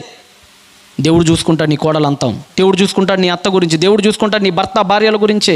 మీరు ఎవ్వరు తిట్టినా ఎప్పుడు దయచేసి తిట్టకండి, సహనంతో దావీదులాగా ఉండండి. మీ పనేదో మీరు చేసుకుంటూ పోండి, ఒకరోజు వాళ్ళే వచ్చి నీ కాళ్ళ దగ్గర పడతారు. ఇప్పుడు అదే జరిగింది దావీదు జీవితంలో. ఏ అన్నలైతే నీ హృదయ చెడుతనము గొప్పదన్నారో, ఏ అన్నలైతే నీకు గర్వం ఉందిరా అన్నారో, వాళ్ళే చేతులు కట్టుకున్నారు. ఎందుకంటే ఈయన వాళ్ళ మీద అధిపతి అయిపోయాడు. ఇప్పుడు ఏమండి, మీ చేతులకు మట్టి అంటుకొని మాకండి, మీరు కొట్టుకుంటున్నారు అనుకోండి, దేవుడు సైలెంట్గా సైడ్ అయిపోతాడండి. ఇక ఆయనతో ఎందుకు చెప్పండి. ఇప్పుడు నేను అన్నానండి, ఎవరైనా నా దగ్గరకు వచ్చారు, మీరు కాస్త బైబిల్ బాగా చదువుతారు కదండి, మాకు ఈ సమస్య అని చెప్పి 2 వచ్చారు శత్రువులు. వాళ్ళు ఏదో వాళ్ళు చెప్పారు, వీళ్ళు చెప్పాల్సింది ఏదో వీళ్ళు చెప్పారు. ఇప్పుడు తీర్పు ఎవరు ఇవ్వాలి? నన్ను పెట్టుకున్నారు కదా, నా దగ్గరకు వచ్చారు కదా, అప్పుడు నేను ఇచ్చేదాకా ఆగాలి కదా. ఇప్పుడు వాళ్ళిద్దరే జుట్లు పట్టుకొని కొట్టుకుంటున్నారు అనుకోండి నా కాళ్ళ ముందే, నేనేం చేస్తా? సైలెంట్ అయిపోయి రికార్ది అనరా అంట. నాకెందుకు? ఇక నా దగ్గరికి వచ్చినప్పుడు నేను చెప్పేదాకా ఉండాలి. వాళ్ళిద్దరు కొట్టుకోవటాన్ని బట్టి నాకు ఎలా అనిపిస్తుంది అంటే, వాడంతే ఇదంతే తీసి పక్కన పడేయండి అనిపిస్తుంది. దేవుడు కూడా అంతే. నీ వైపు న్యాయం ఉన్నప్పుడు నువ్వు సైలెంట్గా ఉన్నావు అనుకో, దేవుడికి నిన్ను తగిలిచ్చినందుకు ఎక్కడో బీపీ లేచిద్ది, ఎదుటోళ్ళ మీద, వాళ్ళ మీద పగ తీరుస్తాడు దేవుడు. నువ్వు ఈ లోపల తిట్టేసే సమయానికి ఈవిడేమన్నా తక్కువ, కానీ లేరా ఇద్దరిద్దరే అని దేవుడు కూడా సైడ్ అయిపోతాడు. ఇక్కడ అదే జరిగింది. దావీదు మౌనం దేవుడి పరాక్రమానికి చోటిచ్చింది. దేవుడు దావీదుని ప్రమోట్ చేసుకుంటూ వస్తున్నాడు. ఒకటే గుర్తుపెట్టుకోండి, when God is behind us we get a promotions. దేవుడు ఎప్పుడైతే మన వెనక ఉంటాడో అప్పుడు మనం ప్రమోషన్స్లోకి వెళ్తాం, ఎదుగుదల కనపడుతుంది మన జీవితంలో. అక్కడ అదే జరిగింది. ఇంకోటి చదవండి. సరే, ఇప్పుడు యోధుల మీద ఏమయ్యాడట? అధిపతి. మన భాషలో చెప్పాలంటే శతాధిపతి అంటారు దాన్ని. ఏమంటారమ్మా? శతము అంటే ఏంటి? 100 కదా. క్రికెట్లో ఎవడైనా 100 కొడితే ఏమంటాడు? శతకం బాదారు అంటారు. సెంచరీ అంటారు, సెంచూరియన్ అంటారు ఇంగ్లీష్లో అయితే, సెంచూరియన్. శతాధిపతి అయ్యాడు. ప్రమోషన్ వచ్చింది దావీదుకి. నమ్మకంగా చేసుకుంటా పోయాడు ఆ పనిని. సౌలు మాత్రం ఎదుగుదల చూసి ఓర్వలేక విషపు చూపు చూస్తా వచ్చాడు. ఈయన కుళ్ళుతో సస్తానే ఉన్నాడు, దావీదు ఎదుగుతూనే ఉన్నాడు. ఎప్పుడు పక్కన వాళ్ళని బట్టి మీరు ఎప్పుడు కూడా బాధపడకండి, ఆడేదో కుళ్ళుకుంటారని. ఈ మధ్య ప్రతి ఇంటి ముందు ఒక పెడుతున్నారు దిష్టి బొమ్మలట, నన్ను చూసి ఆకరా అంట. వీడు పెద్ద బెంజిగారు కొన్నాడని వీడు చూసి ఎడుతాడు. మనం మా కారు వస్తుంటే ఆడిదే డొక్కాటో, ఆ డొక్కాట వెనక మళ్ళీ అప్పు చేసి కొన్నా ఏడవకురా అంట. ఎడుతాం రా, నీరు పెద్ద కనేసావు, పెద్ద బెంజి కార్లు కొనేసావు అని ఎడుతారు నిన్ను చూసి. ఆడు మనని చూసి ఆడవటం కాదు, మనమే ఆడిని చూసి ఎడుతాం అప్పుడప్పుడు. కొంతమంది చూడండి, మనలో కూడా దిష్టి తగిలిద్దను. మన క్రైస్తవులే. ఇప్పుడు హిందూ సోదరులు వాళ్ళు ఏదో కాటుకులు పెట్టుకుంటారు, బొట్లు పెట్టుకుంటారు అనేది వాళ్ళ విశ్వాసం, వాళ్ళు దానికి కమిటెడ్ అయ్యి ఉన్నారు, వాళ్ళు పెట్టుకోనివ్వండి. హైందవ సోదరులు మనం ఎప్పుడు ఏమనకూడదు, వాళ్ళ విశ్వాసంలో ఉన్నారు, వాళ్ళ విశ్వాస ప్రమాణాలను వారు కొనసాగిస్తారు. క్రైస్తవులు అయ్యి ఉండి కూడా, క్రైస్తవులుగా మారామని చెప్పుకునే వాళ్ళు కూడా ఇంత పెడతారండి కాటుకులు తీసుకొచ్చి పిల్లలకి, పసిపిల్లలకి. మొన్న ఏదో నామకరణం చేయాలని తీసుకొచ్చారు, ఆ పాప కనపడట్లా నాకు, అంత కాటుకే. ఈ బొగ్గ నిండా కాటుక, ఆ నుదుటి నిండా కాటుక. ఎందుకంటే దిష్టి తగలకూడదట. బిడ్డలు చూసి దిష్టి తగిలిద్ది. మరి ఐశ్వర్య కూతురుకు పెట్టదు, మరి ఆవిడికి తగలదా దిష్టి? మన బిడ్డలే అందగాళ్ళ, వాళ్ళు అందగాళ్ళు కాదా? మరి ఆలోచించండి కాస్త. ఎవరిని చూసి ఆడవని అవసరం లే. సౌలు ఏడుస్తూ ఉన్నాడు, ఆ ఏడుపే పతనానికి తీసుకెళ్ళి. కానీ దావీదు మాత్రం అంచెలంచెలుగా ఎదిగాడండి. ఎలా ఎదిగాడో 13 వచ్చిన 13. కాబట్టి సౌలు తన యొద్ద నుండనీయక సహస్రాధిపతి. ఇందాకే పతి శతం అంటే 100, ఇప్పుడు సహస్రం అంటే 1000. అంటే ఎంత ప్రమోషన్సో చూడండి. 100 మంది మీదకి చేశాడు, నమ్మకంగా పనిచేశాడు, 1000 మందికి అధిపతిని చేశాడు దేవుడు. బుద్ధినిచ్చాడు, జ్ఞానాన్నిచ్చాడు, ఇంకా నమ్మకంగా పనిచేశాడు సహస్రాధిపతి అయిన తర్వాత కూడా. ఆ తర్వాత దేవుడు ఏకంగా రాజుగారికి అల్లున్నే చేశాడు. ఆ పక్కనే అధ్యాయం తీయండి, 18వ అధ్యాయము 17వ వచనం చదవండి. 18, 17. సౌలు నా చెయ్యి వాని మీద పడకూడదు, ఫిలిష్తీయుల చెయ్యి వాని మీద పడునుగాక అనుకొని, దావీదు నా పెద్ద కుమార్తెన మేరబును నీకిత్తును, నీవు నా పట్ల యుద్ధశాలివై ఉండి యెహోవా యుద్ధమును జరిగింపవలెనని. 18 వచ్చినందుకు దావీదు, రాజునకు అల్లుడనగుటకు నేనెంతటి వాడను. ఏంటయ్యా, రాజుగారి కూతుర్ని నాకు ఇచ్చి పెళ్లి చేస్తారా? రాజుగారికి నీ బంధువుని అల్లుడినైపోతానా? అవునరా, అల్లుడిని చేస్తానా నేను. దావీదో, నువ్వు నా కోసం బ్రతికావు కాబట్టి, నా కోసం సహించుకున్నావు కాబట్టి, పవిత్రంగా నా కోసం జీవించావు కాబట్టి ప్రమోషన్స్ ఇచ్చేస్తున్నా పో. ఆ తర్వాత దావీదుకి రాజుగారికి అల్లుడయ్యాడు. 5 ఏళ్లలోనే 30వ ఏటకే ఏకంగా రాజే అయిపోయాడు. ఆయన ఎదుగుదల చూడండి ఒక్కసారి. ఫస్ట్ ఏం చేసేవాడు? గొర్రెలు కాసుకునేవాడు కదా. ఆ నెక్స్ట్ సౌలు దగ్గర సితారా వాయించడానికి వెళ్ళాడు. ఆ తర్వాత ఏమయ్యాడు? శతాధిపతి అయ్యాడు. తర్వాత ఏమయ్యాడు? సహస్రాధిపతి అయ్యాడు. తర్వాత ఏమయ్యాడు? రాజుకు అల్లుడయ్యాడు. ఆ తర్వాత ఏమయ్యాడు? రాజే అయిపోయాడు. దేవుడు మన వెనకుంటే ఎదుగుదల మన జీవితంలో కనపడుతుంది. ఆ ఎదుగుదల భౌతిక సంబంధమైనది పాత నిబంధనలో, ఆత్మ సంబంధమైనది క్రొత్త నిబంధనలో. మీకు నిజంగా దేవుడు అర్థమయ్యాడు అనుకోండి, బైబిల్ చదువుతుంటే ఆ జ్ఞానం మీ బ్రెయిన్లోకి వెళ్ళిపోతూ ఉంటుంది. కొంతమంది అంటారు బైబిల్ ఎంత చదివినా అర్థం కావట్లేదు బ్రదర్ అంటారు. ఎందుకు అర్థమైంది నీకు సీరియల్ మాత్రం ఒక్కసారికి అర్థమైపోద్ది, ఎందుకంటే అంత ఇంట్రెస్ట్గా చూస్తున్నావు నువ్వు. కొంతమంది ఉంటారండి, ఓ పక్క బైబిల్ చదువుతుంటే ఆవిడిచ్చుకుంటా కూర్చుంటారు కొంతమంది. నీకు యాడ్ ఇంట్రెస్ట్ ఉంది? కొంతమంది చూడండి టీవీ పెట్టి చూస్తుంటారు సీరియల్ కూడా. ఒకసారి ఏదో బామ్మగారు ఒక ఇంటికి పోయా, ఆ బామ్మగారికి కాళ్ళు కూడా పనిచేయవు, పోటేసుకుని మరి ఆ టీవీ దగ్గరికి వెళ్ళి దగ్గర కళ్ళు పెట్టి చూస్తుంది ఆ టీవీలో. ప్రార్థనకి రమ్మంటే మాత్రం కాళ్ళు నొప్పులు, ఒళ్ళు నొప్పులు, అన్ని నొప్పులే మనకి. యాళ్ళే నొప్పులు వస్తాయి మనకి ప్రార్థనకి రమ్మంటే. కానీ ఈరోజు మన జీవితాల్లో దేవుడికి పెద్ద పీట వేయట్లా. దావీదు వేశాడు, అందుకనే దావీదు దేవుడికి కూడా ఏమేశాడు? పెద్ద పీట వేశాడు. ఇక్కడ దాకా ఆయన జీవితం బాగుందండి. దేవుడు చక్కగా సుబుద్ధినిచ్చాడు, జ్ఞానాన్ని ఇచ్చాడు, మంచిగా డెవలప్ చేశాడు, ఒక స్థాయికి వచ్చాడు దావీదు. అయితే ఇక్కడి నుంచే కథ మారింది. దేవుడు మేలులు మరిచిన దావీదు, తన స్థాయిని మరిచిన దావీదు ఒకరోజు చెయ్యకూడని పాపం తన జీవితంలో చేశాడు. మీకు అందరికీ తెలుసు ఆ పాపం ఏంటది? సమూయేలు 2వ గ్రంథము 11వ అధ్యాయము 1వ వచనం. సమూయేలు 2వ గ్రంథము 11వ అధ్యాయము 2వ వచనం. ఒకానొక దినమున, ఒక 50 ఏళ్ళు వచ్చేసిన ఇప్పటికే, దేవుడండి శిక్షనైనా ఆశీర్వాదాన్నైనా ఇమీడియట్గా ఎప్పుడు చేయడండి. ఆయన రెండిటికి అర్హులా కాదా అని చూస్తాడు. ఒకటి, దావీదుకి సమూయేలు వచ్చి అభిషేకం చేస్తాడు, నువ్వు రాజు అవుతావని. సౌలు తిరుగుబాటు చేసినప్పుడు గుర్తుందా? అది 20వ ఏట చేశాడు. కానీ దావీదు రాజవ్వటానికి, ఇజ్రాయేలు 12 గోత్రాలకు దావీదు రాజవ్వటానికి ఎన్నేళ్ళు పట్టిందో తెలుసా? అభిషేకం తర్వాత 17 ఏండ్లు పట్టింది. సమూయేలు వచ్చి 20 ఏండ్ల వయసులో అభిషేకం చేస్తే దావీదుకి, సంపూర్ణ ఇశ్రాయేలుకి రాజవ్వటానికి దావీదుకి ఆశీర్వాదం ఇచ్చిన 17 ఏండ్లకి నెరవేర్పు జరిగింది ఆ వాగ్దానం. కావాలి, కాస్త ఓర్పు కావాలి. మనకు కూడా అంతే. దేవుడు మనకు కూడా ఏదో ఒక ఆశీర్వాదం దాచిపెడతాడు మన లైఫ్లో. అందరికీ దాచిపెడతాడండి దేవుడు, అందరికీ. ప్రతి ఒక్కరికి ఒక నాన్న ఇంటికి వచ్చేటప్పుడు అందరికీ ఏదో ఒకటి తీసుకొని వస్తాడు. పారికి ఒక మల్లెపూలు తీసుకొని వస్తాడు, పెద్ద బిడ్డకు ఒక మంచి కేకు తీసుకొని వస్తాడు, రెండో వాడికి ఒక లడ్డు తీసుకొని వస్తాడు. తను ఎవ్వరికి అన్యాయం చేయడు. నిజాయితీ కలిగిన తండ్రి, నిజాయితీ కలిగినటువంటి యజమాని, అందరికీ ఏదో ఒకటి తీసుకొస్తాడు. దేవుడు కూడా మనలో అందరికీ ఏదో ఒకటి దాచిపెట్టుంటాడు, ఒక గొప్ప అవకాశాన్ని. కానీ సహనం లేక దాన్ని నువ్వేం చేస్తున్నావంటే ఇవ్వనీయకుండా చేతులు దేవుడు వెనక్కి లాగేసేటట్టుగా చేస్తున్నావు. ఇప్పుడు నాన్న ఉన్నాడండి, నాన్నకి రేపొద్దు నీమేం జాలేసింది, అరే వీడికి మంచి బండి కొని పెడదాంరా, నా బిడ్డ కాలేజీకి వెళ్తున్నాడు, చాలా దూరం పాపం, సిటీ బస్సులు ఎక్కిపోతున్నాడు, వాళ్ళు ₹1,00,000 పర్లా వీడి కోసం ఒక మంచి బండి కొనాలని చెప్పి ఆ రాత్రే ₹1,00,000 దగ్గర పెట్టుకున్నాడండి.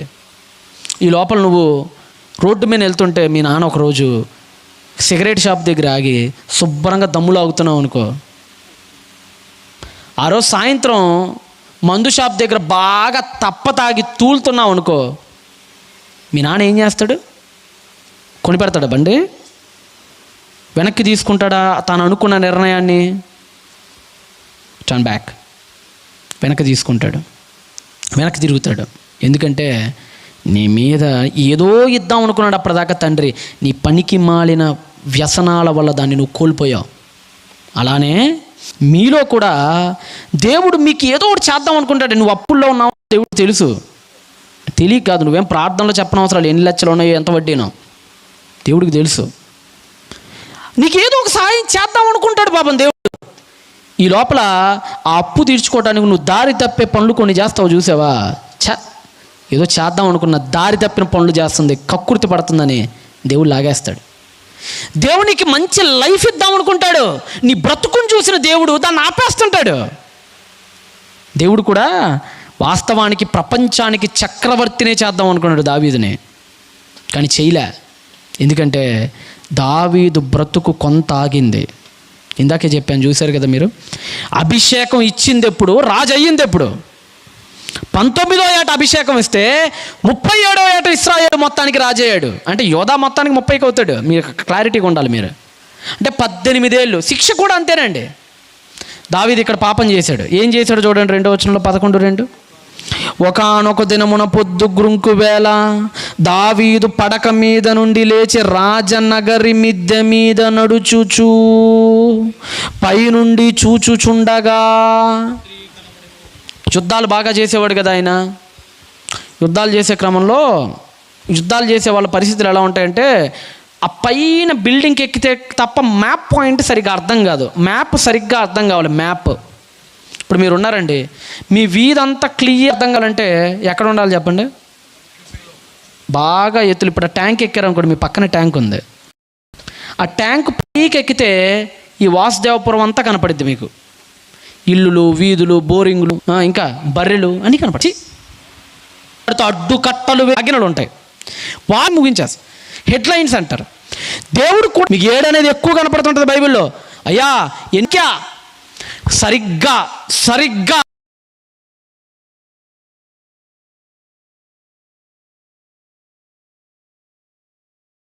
సరే, గతంలో ఎన్ని గొప్ప గొప్ప పనులు చేసినా సరే, ఇప్పటికీ ఎన్ని చేస్తున్నా సరే ఆయన కోసం, దాన్ని నువ్వు మీరావా, నువ్వు చేసిన పుణ్యాలన్నీ తీసుకెళ్ళి మూటగట్టి మురిక్కాలంలో పడేస్తాడు దేవుడు. దేవుడికి నచ్చదండి.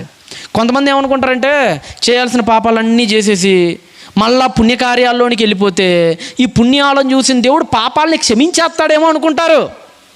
అట్టివాడు కాదు మన దేవుడు.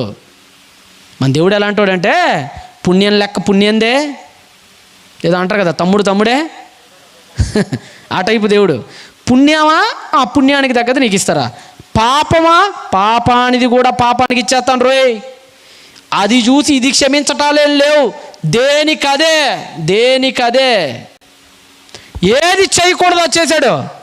అప్పుడే కళ్ళని నియంత్రించుకొని, యోబు అన్నాడు కదా ఒకనాడు, నా కనులతో నేనేం చేసుకున్నా, నిబంధన చేసుకుంటుని, కన్యకను నేను ఎలాగునా చూతును, అలా చూసిన యెడల పరమునున్న దేవుని ఆజ్ఞ ఏమగును అన్నాడు ఆయన. ఒకవేళ ఒక స్త్రీని మోహపు చూపుతో గనక చూస్తే నా భార్య వేరొకడు విసురునుగాక అన్నాడు. అంటే ఎంత గొప్ప మాట. యేసువారి ప్రపంచానికి ఎంత గొప్ప నీతి చెప్పాడండి. ఏమన్నాడు ఆయన? ఒక స్త్రీని మోహపు చూపుతో చూచు ప్రతివాడు ఆమెను అప్పుడే తన హృదయమందు వ్యభిచరించిన వాడగును అనేసాడండి ఆయన. అంటే వ్యభిచారం గురించి బైబిల్లో చాలా గొప్ప నైతికంగా, లైంగిక నైతికతకు దేవుడు అతిపెద్ద పీటేశాడు. లైంగిక అనైతికతకు పాల్పడిన ఒక్కడిని కూడా దేవుడు ఎంచుకోవాలా. మొత్తం బైబిల్ చరిత్రను తిరగేసుకోండి మీరు. కాకపోతే దావీదు చెయ్యకూడని వ్యభిచారాన్ని చేశాడు. ఒక్కసారిగా దేవుడు దావీదును విడిచిపెట్టేశాడు. అప్పటిదాకా నీడలచుకున్న దేవుడు, అప్పటిదాకా మేఘంలా కమ్ముకున్న దేవుడు, అప్పటి వరకు తన హస్తాన్ని శిరస్సు పైన చల్లగా నుంచిన దేవుడు, వ్యభిచారం అనే మత్తులో ఎప్పుడైతే పడ్డాడో కనపడనంత దూరం వెళ్ళిపోయాడండి ఆయన జీవితంలో నుంచి. ఈరోజు ఎందరో కంట శోకాలు పెడుతున్నారు ఈరోజు చాలామంది స్త్రీమూర్తులు. నాకు తెలిసిన ఒక అక్క ఉంటుంది, 1-2 సార్లు చెప్పాను కూడా ఇక్కడ దరిదాపులో. వాళ్ళ ఆయన రైల్వేలో పనిచేస్తాడు మా గుంటూరులోనే. పాపం ఆవిడ చాలా చాలా అంటే ఇష్టపడి, అంటే అనాథ అంటే అమ్మా నాన్న లేరు, ఇష్టపడి వాళ్ళ తల్లిదండ్రులు తెచ్చిన సంబంధం అమ్మా నాన్న లేరని తెలిసినా ఇష్టపడి పెళ్లి చేసుకుంది. వాడు మొదట్లో బాగానే చేశాడు, ఆవిడతో జీవితాన్ని ముందుకు తీసుకెళ్ళాడు. కొంతకాలానికి ఆడు ఏ పురుగు పుట్టిందో ఆడు బుర్రలో తెలియదు, కానీ వాడు ఒక ఆవిడ్ని ఎఫ్ఐఆర్ కొనసాగించాడు, ఇల్లీగల్ ఎఫ్ఐఆర్. ఆ విషయం చాలామంది చెప్పారు పాపం ఆవిడికి. అక్క, మీ ఆయన పలానా వీధిలో కనపడుతున్నాడు, చూసుకో కాస్త, నువ్వేమో ప్రార్థనల మట్ట వెళ్తుంటావు అన్నారు. లేదమ్మా, మా ఆయన చాలా మంచోడమ్మా వినలా.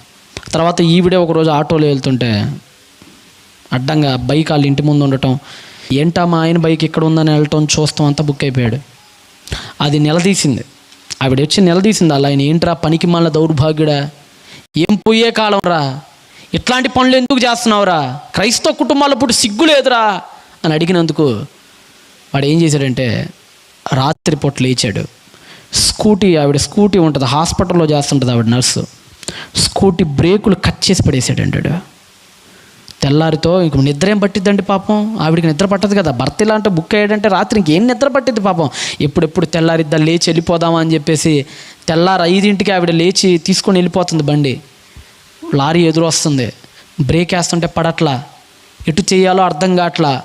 ఈడే కదా కట్ చేశాడు కదా రాత్రి, ఏం చేయాలో అర్థం కాక స్తంభం ఉంటే స్తంభం వైపు తిప్పిపేసింది పాపం. ఆవిడ పడటంతో కాళ్ళ మీద నుంచి లారీ వెళ్ళిపోయిందండి.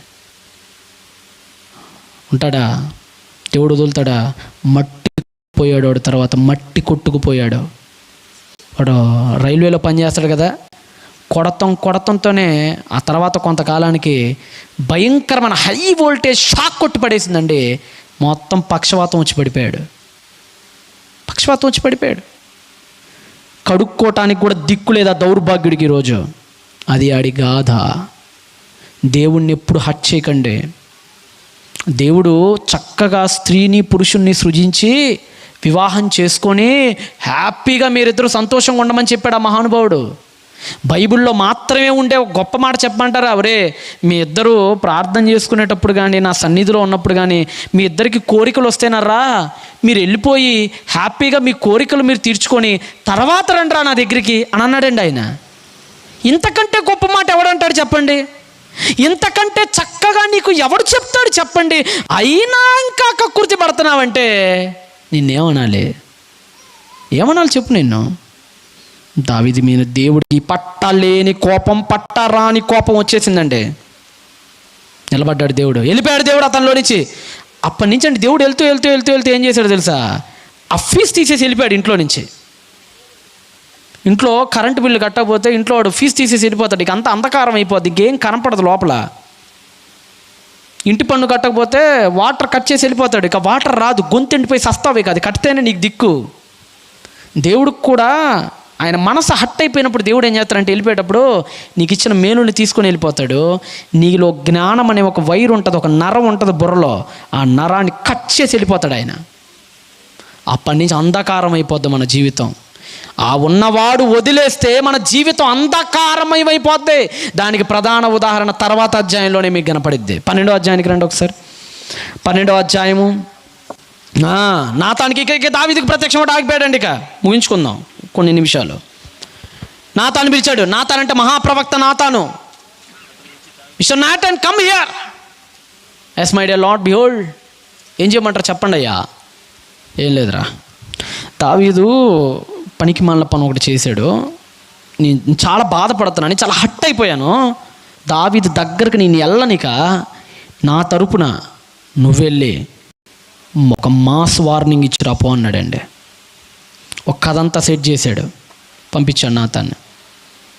దావీదు అనుకుంటున్నాడు, నేను చేసిన ఈ పాపిష్టి పని ఎవరికీ తెలీదు. ఒక పక్క బషబోళ్ళ ఆయన్నేమో చంపిపడేశాను, రెండో వైపు అయ్యో పాపం సైనికుడు చచ్చిపోతే వాళ్ళ భార్యని చేరదీశాడు మా రాజుగారు అన్నట్టుగా నేను పెళ్ళి కూడా చేసేసుకున్నాను అని. ఇప్పుడు రాజ్యంలో ఉన్న వాళ్ళందరూ ఏమనుకోవాలి? అయ్యో పాపం దావీదు గారు ఎంత గొప్పోడంటేనండి, వాళ్ళ రాజ్యంలో సైనికుడు చచ్చిపోతే వాళ్ళ ఆవిడ్ని కూడా చక్కగా వివాహం ఆడి మహారాణిని చేశాడండి, ఎంత గౌరవం ఉండి ఆయనకు సైనికులు అంటే అని అనుకునేటట్టుగా చేశాను. నాకు ఇక బ్యాడ్ నేమ్ అనేదే రాదు, సీసీటీవీలు కూడా అప్పుడు లేవు, నన్ను ఎవడో చూడలేడు అనుకున్నాడండి. మనం కూడా చూడండి, పాపం చేసినప్పుడు మనం కూడా ఎడ చూస్తామంటే కిటికీలు తెరుస్తున్నాయా? అరే నీకు బుర్ర ఉందా లేదరా? పైనుంచి దేవుడు ఉన్నాడరా నాయనా. కెమెరా ఉన్నాయా లేవా? కిటికీకి తాళం వేసానా సరిగ్గా? తలుపుకి తాళం వేసానా? తలుపులో బొక్కలు మళ్ళీ చూసుకొని చెక్ చేస్తాం ఎవడం చూస్తున్నాడా? లేదంటే కట్టంలు సరిగ్గా వేసామా లేదా? నేను ఇంట్లోకి రావటం ఎవడైనా చూశాడా లేదా? ఎక్కడా తప్పించుకోలేవు, గుర్తుపెట్టుకో. నువ్వు చేసే పాపాన్ని కప్పటం అంటే ఏమనుకున్నా నిప్పు పైన గొడ్డ వేసిన దాంతో సమానం. ఆ గొడ్డ దహించుకుపోవాలే కానీ ఆ నిప్పు ఆరదన్న సంగతి గుర్తుపెట్టుకో ఎప్పుడైనా. బగమంటే కారు చిక్చు మీద కర్చీఫ్ వేస్తే ఆ కర్చీఫ్ ఏమాగిద్దిరా నాయన ఆ మంటనే ఆపలేదు. అదే ఆ మంటకు అది కూడా దహించుకుపోద్ది. పాపాలు కూడా అలాంటివే. నువ్వు ఎంత కప్పాలని చూసినా నీ భార్యకు తెలియకుండా నువ్వు చేసే పనికి మాలిన పనిని ఎంత సీక్రెట్గా నువ్వు చేస్తున్నా నిన్ను దహించేస్తుంది ఒకరోజు నీ కార్యం. ఇక్కడ అదే జరిగింది. వెళ్ళాడు ఆ రోజు మహారాజు అయిన దావీదు ఏందో చేస్తే గ్రీవెన్సీ సెల్ ఏర్పాటు చేశాడు. మనకు తెలుసు కదా గ్రీవెన్సీ సెల్ అంటే ఎలా ఉంటుందంటే ఎస్పీ గారు కూర్చుంటారు, కలెక్టరేట్ దగ్గర జరుగుతుంటాయి. సెకండ్ సాటర్డేనే ఎప్పుడు పెడుతుంటారు, ఇప్పటికి కూడా ఉంటుంది. కలెక్టరేట్స్ దగ్గర ఎస్పీ గారు కూర్చుంటారు, ప్రజలందరూ వస్తుంటారు, ఎవరి సమస్యలు వాళ్ళు చెప్పుకుంటూ ఉంటారు. అక్కడికక్కడే తక్షణ తీర్పులు జరుగుతుంటాయి. అక్కడ సోమవారం స్పందన సంథింగ్ ఏదో ఉంది దాని పేరు. దేవుడు కూడా దావీదు కూడా రోజు ఏం చేసి అంటే ఒకసారి ఏర్పాటు చేశాడు. ప్రజలందరూ వచ్చి ఇప్పుడు సొలొమోను దగ్గరికి వచ్చారు కదా, ఇద్దరు వేశ్యలు, నా కొడుకు అంటే నా కొడుకు అని తీర్పు వేదిక అనమాట. తీర్పులు తీర్చే వేదిక ఏర్పాటు చేశాడు. అందరికీ పెద్ద పెద్ద పెద్ద పెద్ద తీర్పులు తీర్చేస్తున్నాడు. ఈ లోపల నాతాన్ గారు వచ్చారు. ఎక్కడికి వచ్చారంటే కరెక్ట్గా న్యాయం కావాలి అనే బోన్లో నుంచున్నాడు. మన భాషలో చెప్పాలంటే జడ్జి గారు ఉంటారు, అటువైపు బోన్ ఉంటుంది, ఇటువైపు ఒకటి ఉంటుంది కదా. అటేమో నేరారోపణ కలిగిన వ్యక్తి కూర్చుంటాడు, ఇటువైపు ఏమో బాధితుడు కూర్చుంటాడు కదా. అలాగనే బాధితుడు సెక్షన్లోకి వచ్చాడు ప్రవక్త. రే నాతాన్ గారు మీరు రావటం ఏంటండి, అసలు మీరు బోన్లో నుంచోటం ఏంటి సార్, ప్రవక్తవి కదా నువ్వు మా ఇంటికి వచ్చేసేయండి సార్, మీకు ఎవడైతే అన్యాయం చేశాడు వాడు తాట తీసి ఊరేసి చంపేస్తానని అన్నాడు. లేదులే కానీ నాకు సమస్య ఉంది, నువ్వు తీర్చి అందరి ముందే తీర్చలే అన్నాడు. సరే సార్ చెప్పండి అన్నాడు. ఇప్పుడు ప్రవక్త ఎత్తుకున్నాడు, ఒక ఉపమానం ఎత్తుకుంటాడు. మీకు అందరికీ తెలుసు, ఒక పట్టణం ఉంది, ఆ పట్టణంలో ఒక గొప్ప ఐశ్వర్యవంతుడు ఉన్నాడు. ఆడి ఇల్లు పక్కనే ఒక పూరు గుడిసెలో ఒక పేదవాడు ఉండేవాడు. దావీదా, ఏం లేదు దావీదు, నాకు వచ్చిన సమస్య ఏంటంటే మా ఊరి చివరిలో, మా ఊరికి దగ్గరలో ఒక ఇద్దరు ఉన్నారు దావీదు. ఒకడేమో 5 అంతస్తుల బిల్డింగ్ ఉన్నాడు, వాడి పక్కనే ఒకడేమో పూరిపాకలో ఉంటాడు. ఒకరోజు ఏం జరిగిందంటే దావీదు, ఈ 5 అంతస్తుల బిల్డింగ్ ఉన్న వీడింటికి ఒక చుట్టం వచ్చాడు. వాడి చుట్టాల్లో ఒకడు వచ్చాడు చూద్దామని, బాబాయ్ గారు ఎలా ఉన్నారని. అప్పుడు లోపలికి రాగానే ఈ ఐశ్వర్యవంతుడు ఏం చేశాడంటే చాలా రోజులకు వచ్చాడని బంధువుని కౌగిలించుకొని, ఈరోజు ఏం తింటావు బాబు అని అడిగాడు. మీ ఇష్టం సార్ అన్నాడు. అప్పుడు ఐశ్వర్యవంతుడు ఏం చేశాడంటే తన పెరట్లోకి వెళ్ళాడు. పెరట్లో కొన్ని 100,000 గొర్రెలు ఉన్నాయి గొప్ప ఐశ్వర్యవంతుడికి. అన్ని గొర్రెల్ని చూస్తున్నాడు, మంచి మటన్ పలావ్ పెడదామని చూస్తున్నాడు. గొర్రెలు అన్నీ బాగానే ఉన్నాయి. ఒక గొర్రెను తీసుకొద్దాం అనుకునే లోపల పిట్టగోడ మీద నుంచి పూరిపాక మీద ఐశ్వర్యవంతుడి కన్ను పడింది. అరే ఏంట్రా పూరిపాకలో ఏదో సౌండ్ వస్తుందని ఆ పిట్టగోడ పై నుంచి పూరిపాక మీద కన్నేశాడు. అప్పుడు ఒక చిన్న 3-2 సంవత్సరాల ఆడ గొర్రె పిల్ల ఒకటి గడ్డి తింటని చూశాడు. వాళ్ళ ఇంట్లో ఎవరైనా ఉన్నారా అని మెట్లు దిగి కాస్త ఎంక్వైరీ చేశాడు. ఆ గొర్రె పిల్ల యజమాని లేడు, మార్కెట్కి వెళ్ళాడు. ఎందుకంటే గడ్డి తీసుకురావడానికి మార్కెట్కి వెళ్ళాడు, పచ్చగడ్డి మార్కెట్కి. రావటానికి అర్ధగంట సేపు పట్టింది, ఎందుకంటే అది ఊరి చివర ఉందాయా. ఈ లోపల మనం ఏం చేద్దామంటే ఆడు వచ్చే లోపలే ఈ గొర్రె పిల్లని లాక్కెళ్ళిపోయి దాన్ని వేసేసి చక్కగా మటన్ దమ్ బిర్యానీ పెట్టేద్దాం మా వాడికి. తర్వాత బీదవాడు వచ్చి అడిగితే నాకేం తెలుసురా, ఏమన్నా అడుగుతున్నావు నువ్వు అని ఆడి మీదే తిరుగుబాటు చేసి వాడికి ఏంటేద్దాం అని అనుకున్నాడు. వెళ్ళాడు, గొర్రె పిల్లని తీసుకొచ్చాడు, చంపేశాడు, బిర్యానీ చేసేసాడు.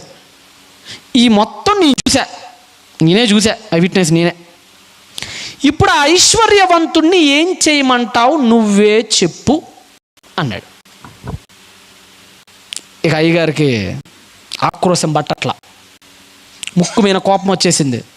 సడన్గా రాజుగా తొడ మీద చెయ్యేసుకొని కూర్చున్న దావీదు సడన్గా పైకి లేచి ఎవరక్కడా అన్నాడు. అందరు తడుచుకొని చూస్తున్నారు. ఏంటి సార్ ఏమైంది అన్నాడు. రేయ్ మా ప్రవక్త గారు చూశాడట ఒక ఐశ్వర్యవంతుణ్ణి, వాడిలాంటి పనికి మాలిన పని చేశాడట. వాడిని ఏం చేస్తారో తెలుసా, 4 గొర్రె పిల్లలు ఇప్పించండి ఆ బీదవాడికి. ఎన్ని గొర్రె పిల్లలు చదవండి, 12వ అధ్యాయము 6వ వచనం చదవండి. 12:6 వాడు కనికరము లేక ఈ కార్యము చేసెను గనుక ఆ గొర్రె పిల్లకు ప్రతిగా 4 గొర్రె పిల్లల్ని ఇవ్వాలి. రే వాడికి చెప్పండి, ఐశ్వర్యవంతుడు వాడి దగ్గరికి వెళ్ళండి, బొట్లారు నా పేరు చెప్పండి, కింగ్ డేవిడ్ పంపించాడని చెప్పండి నా పేరు. వాడి దగ్గరికి వెళ్ళి 4 గొర్రె పిల్లని ఒకటి చంపేశాడు కదా, 4 గొర్రె పిల్లని వాడికి ఇచ్చిన తర్వాత వాడిని చంపేసేయండి అని చెప్పాడు. భలే ఉంది. నాతాను చప్పట్లు కొట్టాడు. భల్లా భల్లా భల్లా, super judgement my dear lord, very good. ఎందుకంటే ఒక గొర్రె పిల్లని చంపేస్తే 4 గొర్రె పిల్లల్ని ఇవ్వాలి అని ఎందుకన్నాడు. 5 ఇవ్వచ్చుగా, ఎక్కువ ఉన్నాయిగా, ఒక 100 ఇప్పియొచ్చుగా. అలా కాదండి, చట్టం ఒకటి ఉంది. నిర్గమాకాండము 22వ అధ్యాయము 1వ వచనం తీయండి. ఎందుకు 4 గొర్రె పిల్లల్నే ఇవ్వాలో ఇప్పుడు అక్కడ మీరు చదవండి. నిర్గమాకాండము 22వ అధ్యాయము 1వ వచనం చదవండి జాగ్రత్తగానండి. అకార్డింగ్ మోసెస్ లా, ఒకడి ఎద్దునైనను గొర్రెనైనను దొంగిలించి, జాగ్రత్తగానండి, ఈ కేసు దానికి వర్తించిద్ది. ఇప్పుడు మనలో ఉన్నారండి, ఎవడైనా దొంగతనం చేశారనుకోండి, జడ్జి గారు ఏం చేస్తారు? According to Indian constitution section number 420 అంటుంటారు కదా. 420 కాళ్ళు అంటుంటారు. 420 అంటే ఏంటి? దొంగనాయాలని అర్థం. దొంగ కేసులు పెడుతుంటారు కదా, 420 కాళ్ళు అంటుంటారు. అంటే సెక్షన్ని బట్టి. అలానే ఈయనకు కూడా ఈ సీన్ అంతా చదవగానే నిర్గమాకాండం 22కి బ్రెయిన్ టక టక టక టక వెళ్ళిపోయింది.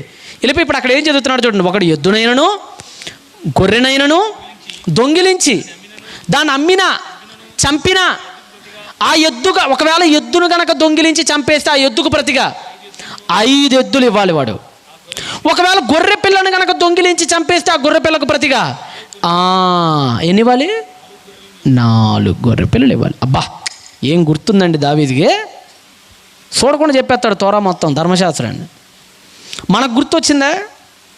ఎందుకు 4 గొర్రె పిల్లల్ని ఇవ్వాలనే క్వశ్చన్ మీకు వచ్చిందా? నాకు తెలిసి చాలామందికి వచ్చి ఉండదు. ఏదో 4 అంటే 4 అనుకొని ఉంటారు. కానీ దానికి ఒక లా ఉందని, అది నిర్గమాకాండం 22:1 ఉందని మనకు తెలియదు. అంటే అంత జ్ఞాపక శక్తి ఉంది ఎవరికి? అంటే అంత బాగా చదివాడు ఆయన.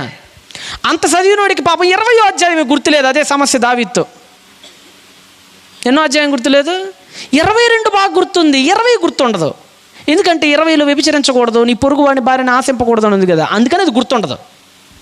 మనకు కూడా చూడండి, ఎదుటోడికి తీర్పులు తెచ్చేదాకా ఎక్కలేని బైబిల్ వాక్యాలు తన్నుకుంటూ వస్తుంటాయి. మనకి మనమే దొంగలమని తెలిసినప్పుడు ఒక్క వాక్యం నోట్లో నుంచి రాదు, గప్చుప్ గందరగోళం అయిపోద్ది. మాట్లాడరు. 4 గొర్రె పిల్లని ఏమన్నాడండి? ఎస్, అక్కడ ఆగమన్నాడు నాతో. అక్కడ అక్కడే ఆగు. ఇప్పుడు అసలు విషయం చెప్తాను, కుంగిపోకుండా జాగ్రత్తగా ఉండి అన్నాడు. ఏం జరిగిందో ఒకసారి మీకు ఆ వీడియో చూపిస్తాను. ఒకసారి లైట్స్ని ఒకసారి ఆఫ్ చేయండి.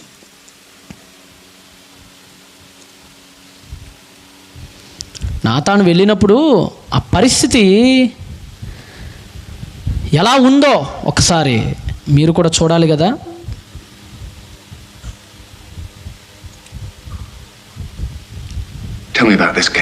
చెప్పండి అంటున్నాడు.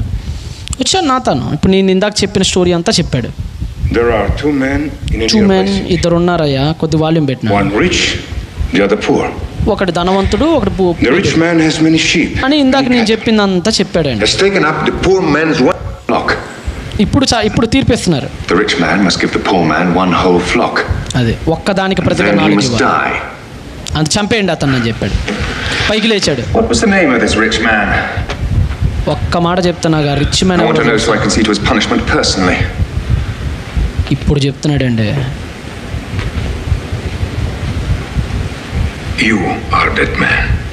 నువ్వే ఆ మనుష్యుడవు అనగానే ఒక్కసారిగా కళ్ళమ్మట నీళ్లు తిరిగిపోయి చేసిన పాపం అంతా తన్నుకుంటా గుర్తొస్తుంది అని చెప్పాడండి.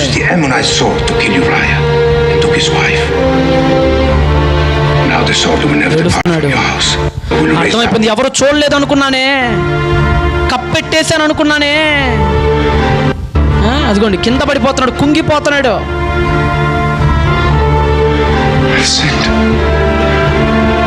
Doesn't mean that I must die. You shall not die. Yes. But the child born between you and the wife of Uriah shall surely die. 4 గొర్రెల్ని ఎప్పుడు ఇస్తావని అడిగాడండి. Lights on. ఏమడిగాడు? ఎప్పుడు ఇస్తా మరి 4 గొర్రెలు అన్నాడు. ఎప్పుడు ఇస్తా? When? Tell me the date. దేవుడండి ఎంత ప్రేమస్వరూపో. పగ పట్టాడంటే మాత్రం నిన్ను చంపకుండా వదిలిపెట్టాడు. అంత పగస్వరూపుడు కూడా ఆయన. బైబిల్లో దేవుడికి ఒక పేరు ఇచ్చాడు నహూం గ్రంథకర్త. ఏమన్నాడు తెలుసా? భయంకరమైన పేరు ఇచ్చాడు దేవుడిగా. ఆయన మిక్కిలి లయకరుడు అన్నాడు దేవుడి గురించి. లయకరుడు అంటే అర్థం తెలుసా? లయకరుడు అంటే సర్వనాశనం అయ్యేదాకా వదిలిపెట్టేవాడు కాదు అని. నిన్ను కాపాడటానికి ప్రాణమైనా పెడతాడు, పాపం చేస్తే ప్రాణాలైనా తీస్తాడు దేవుడు. ఏమనుకుంటున్నారు దేవుడు అంటే? చేయాల్సిన ఏదో పాపాలన్నీ చేసేసి 4 కన్నీటి బొట్లు పలపలపల రాల్చేసి మోకాళ్ళేసి ప్రార్థన చేస్తే నా పాపం అంతా గంగానదిలో కొట్టుకుపోద్దని ఏమన్నా భ్రమలో ఉన్నావా ఏంటి? అంత సీనేం లేదు దేవుడి దగ్గర. దేవుడు కొన్నిసార్లు చూస్తుంటాం కదా, కన్న కొడుకైనా సరే పాపం చేసినప్పుడు వదలని తండ్రులు ఉంటారు కొంతమంది. అలాంటి వాడు దేవుడు వదలలేదండి దావీదుని. 4 గొర్రె పిల్లలు ఇవ్వాలి కదా, వసూలు చేసి వదిలిపెట్టాడు. ఒక్కడిని చంపాడు కదా బత్షెబ విషయంలో, బత్షెబని పాడు చేశాడు కదా, టక్క టక్క టక్క టక్క టక్క టక్క 4 కొడుకులు చచ్చిపోయారు. ఫస్ట్ ఒకడు చచ్చిపోయాడు, 13వ అధ్యాయంలో ఒకడు చచ్చాడు. వాడి పేరే అమ్నోను. వాడి పేరు ఏంటి? అమ్నన్. వాడు చచ్చిపోయాడు 13వ అధ్యాయంలో. తర్వాత 17, 18లో ఇంకోడు ఉంటాడు అబ్షాలోము. వాడు చచ్చిపోయాడు, 2వ గొర్రె పిల్ల. ఇక 3వ వాడు ఉన్నాడు అదోనియా. వాడు చచ్చిపోయాడు. ఇక పెళ్ళైన స్టార్టింగ్లోనే ఒక కొడుకు పుట్టాడు బత్షెబకి, దావీదుకి. అతను చచ్చిపోయాడు. మొత్తం ఎంతమంది? 4. పుట్టిన మొదటి కొడుకు 13వ అధ్యాయంలో ప్రారంభవాడు జ్యేష్ఠుడు, 18, 17 అధ్యాయంలో అబ్షాలోము, మరణాంతరంలో అడోనిజా. Therefore kill. ముగ్గురిని చంపడేశాడు. ముక్కు పిండి వసూలు చేశాడు, పైగా వదల్లా. పరిగెత్తించి కొట్టాడు దావీదుని. ఎంత ఎత్తుకు ఎదిగాడో దావీదు, దింపేశాడండి. ఏ గొర్రెలు గాయటం దగ్గర నుంచి అయితే ప్రారంభమైందో అదే అడవిలోకి మళ్ళా పంపించాడు. వెళ్ళిపో, ఇక రాజ్యం లేదు. దింపేశాడు. రాత్రికి రాత్రే ఒంటి మీద చొక్కా లేకుండా, కాళ్ళకి చెప్పులు లేకుండా పరిగెత్తాడు దావీదు. అరణ్యాల వెంబడబడి పరిగెత్తాడు. ఏ గొర్రెలు కాసుకునేటప్పుడు అరణ్యంలో తిరిగాడు, మళ్ళా అదే అరణ్యానికి పంపించేశాడండి. అలాంటి వాడు దేవుడు. తప్పు చేసినంతసేపే నువ్వు బతుకుండేది. ఒక్కసారి చేసావా నీ పని ఖతమైపోద్ది ఆ రోజు. ఎవరిని వదలడండి దేవుడు, గుర్తుపెట్టుకోండి. ఎవరిని వదలడు దేవుడు. పాపం చేసావంటే వసూలు చేపిస్తాడు నీ ద్వారా. అందుకనే తర్వాత దావీదు గారు మారారండి పాపం. తర్వాత మారాడు, చంపదెబ్బలు వేసుకున్నాడు, గట్టిగా కొట్టుకున్నాడు, ఉపవాసాలతో కడుపు ఎండిపోయేలా, పేగులు తడిచిపోయేలా కొట్టుకున్నాడు. చివరకు మాట అంటాడు కదా కీర్తనలు, ఏమంటాడంటే నా కన్నీళ్లు రాల్చగా కన్నీళ్ళలో పరుపు ఏమైపోతుందట, పరుపు కొట్టుకొని పోతుందట కన్నీళ్ళతో. అంటే ఆ మెటఫారికల్గా అంతగా బక్క చిక్కిపోయి గోనె పట్ట కట్టుకొని ఒక రకంగా చెప్పాలంటే శవంలా మారిపోయాడండి ఇక దావీదు. పశ్చాత్తాపంతో రిపెంట్ అయిపోయాడు. చివరికి దేవుడు మళ్ళీ క్షమించాడు, మరలా తిరిగి రాజ్యాన్ని ఇచ్చాడు. మీరు అందుకనే గుర్తుపెట్టుకోండి. మత్తయి సువార్త ఒకసారి చేయండి. ముగించుకుందాం. మత్తయి సువార్త ప్రారంభ అధ్యాయానికి ఒకసారి రండి. మత్తయి సువార్త ప్రారంభ అధ్యాయము ఎన్నో చదువుతారంటే 3 చదవండి. ఫస్ట్ 3 జాగ్రత్తగా చదవండి అండి. ఏదో ఊరకనే చదవమాకండి, నిద్రమొత్తం వస్తే వెళ్ళిపోండి. Just 5 minutes. 3 అసాహిత్యపు శైలిని గమనించండి. చదవమంటే చదవటం కదా, రచనా శైలిని గమనించండి. రైట్. యూదా తామారునందు పెరెసును జరహును కనెను. 2 పేర్లు ఉన్నాయి, ఒకటి యూదా, తామారు. రైట్. ఇక్కడ ఒనాను భార్య అయిన తామార్ అనేమీ లేదు, ఏరు భార్య అయిన తామార్ అని లేదు. ఎందుకంటే తామారు ముందు భర్తలు ఆళ్ళే, భర్తల పేర్లు ఏం కోట్ చేయట్లా. నెక్స్ట్ కిందకు వచ్చేద్దాం, 5కు వద్దాం. 5 నయస్సును సల్మానును కనెను, సల్మాను రాహాబునందు బోయజును కనెను. రాహాబట పేరు ఇచ్చాడు. రైట్. నెక్స్ట్ మళ్ళీ ఇంకా కంటిన్యూషన్ చేద్దాం. బోయజు రూతునందు, ఎవరినందు? మహలోను భార్య అయిన రూతునందు అనట్లా, రూతునందు అంతే. ఓబెదును కనెను, ఓబెదు జెస్సీని కన్నాడు. 6 యెష్షయి రాజైన దావీదుని కన్నా. ఇక్కడి నుంచి బాగా చదవండి, బత్షెబ పేరేమైనా కనపడుతుందా? తామారు పేరు కనపడుతుంది. నెక్స్ట్ రాహాబు పేరు కనపడుతుంది. నెక్స్ట్ రూతు పేరు కనపడుతుంది. బత్షెబనందు అనట్లేదండి. రాజైన దావీదు బత్షెబనందు సొలొమోను అని రాయొచ్చు కదా, పైనంతా అదే రచన ఇచ్చాడు కదా మత్తయి. రాయట్లా, ఏమని రాస్తున్నాడు చూడండి అక్కడ. ఊరియా భార్యగా నుండిన ఆమె యందు. ఏంటయ్యా ఇంకా మర్చిపోలేదా? 1000 ఏళ్ళు అయింది దేవా. మత్తయి సువార్త ఎప్పుడు రాశారు?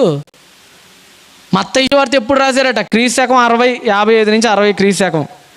బత్షెబ సంఘటన ఎప్పుడు జరిగింది? క్రీస్తు పూర్వం 1000. అంటే 1000 ఏళ్ళు అయిపోయింది. ఇప్పుడు మత్తయి సువార్త రాయబడే సమయానికి దావీదు ఆ పాపం చేసి 1000 ఏళ్ళు గడిచింది. 1000 ఏళ్ళు అయినా మర్చిపోవట్లేదు ఆయన. పైగా చచ్చిపోయే ముందు కూడా రాపిస్తాడు ఈ మాట.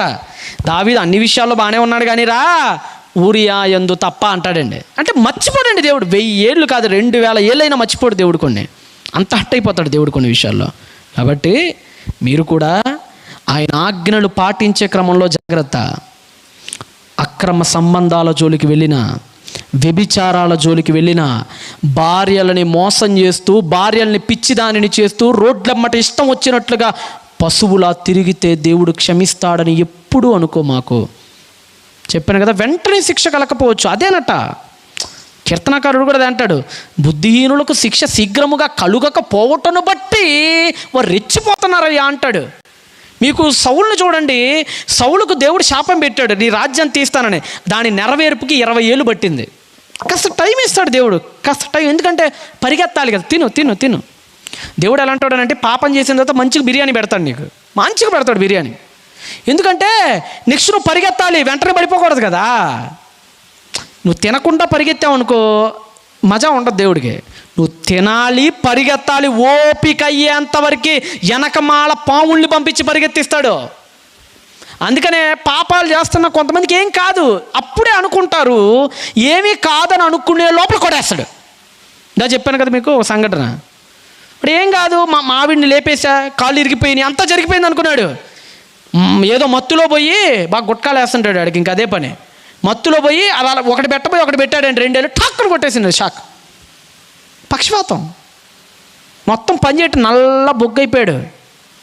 ఈ లోపల వేరే ఆవిడని ఉంచుకున్నాడని చెప్పాను కదా, ఆవిడికి ఫ్లాట్లు రాసి ఇచ్చాడు, శాలరీలు రాసి ఇచ్చేసాడు, ఇప్పుడు శుభ్రంగా హ్యాండ్ ఇచ్చేసింది. అలా ఉంటుంది బతుకు. కాబట్టి దేవుడు వదిలేస్తే మనకేం పోద్ది? ఉన్నమతి పోద్ది. ఏం చేస్తామో తెలియదు, ఏమైపోద్ది. ఇంకా చాలా ఉంది అసలు. మీరు 14వ అధ్యాయంకి వస్తే తెలివితేటలు పూర్తిగా పోతాయి తెకోవ స్త్రీ దగ్గరికి. అది చెప్పడానికి నాకు సమయం లేదు కాబట్టి నేను కట్ చేసేస్తాను ఆ మ్యాటర్ని. కాబట్టి దేవుడు మిమ్మల్ని వదలకుండా ఉండాలంటే పరిశుద్ధతను కొనసాగించండి. ఇఫ్ ఇన్ కేస్ నువ్వు ఎప్పుడైతే నీ పరిశుద్ధతను విడనాడతావో ఆ రోజు దేవుణ్ణి విడిచిపెట్టేస్తాడు. కారు చీకట్లో వెళ్ళే త్రాచుపాము లాంటి బ్రతుకైపోద్ది అనేది.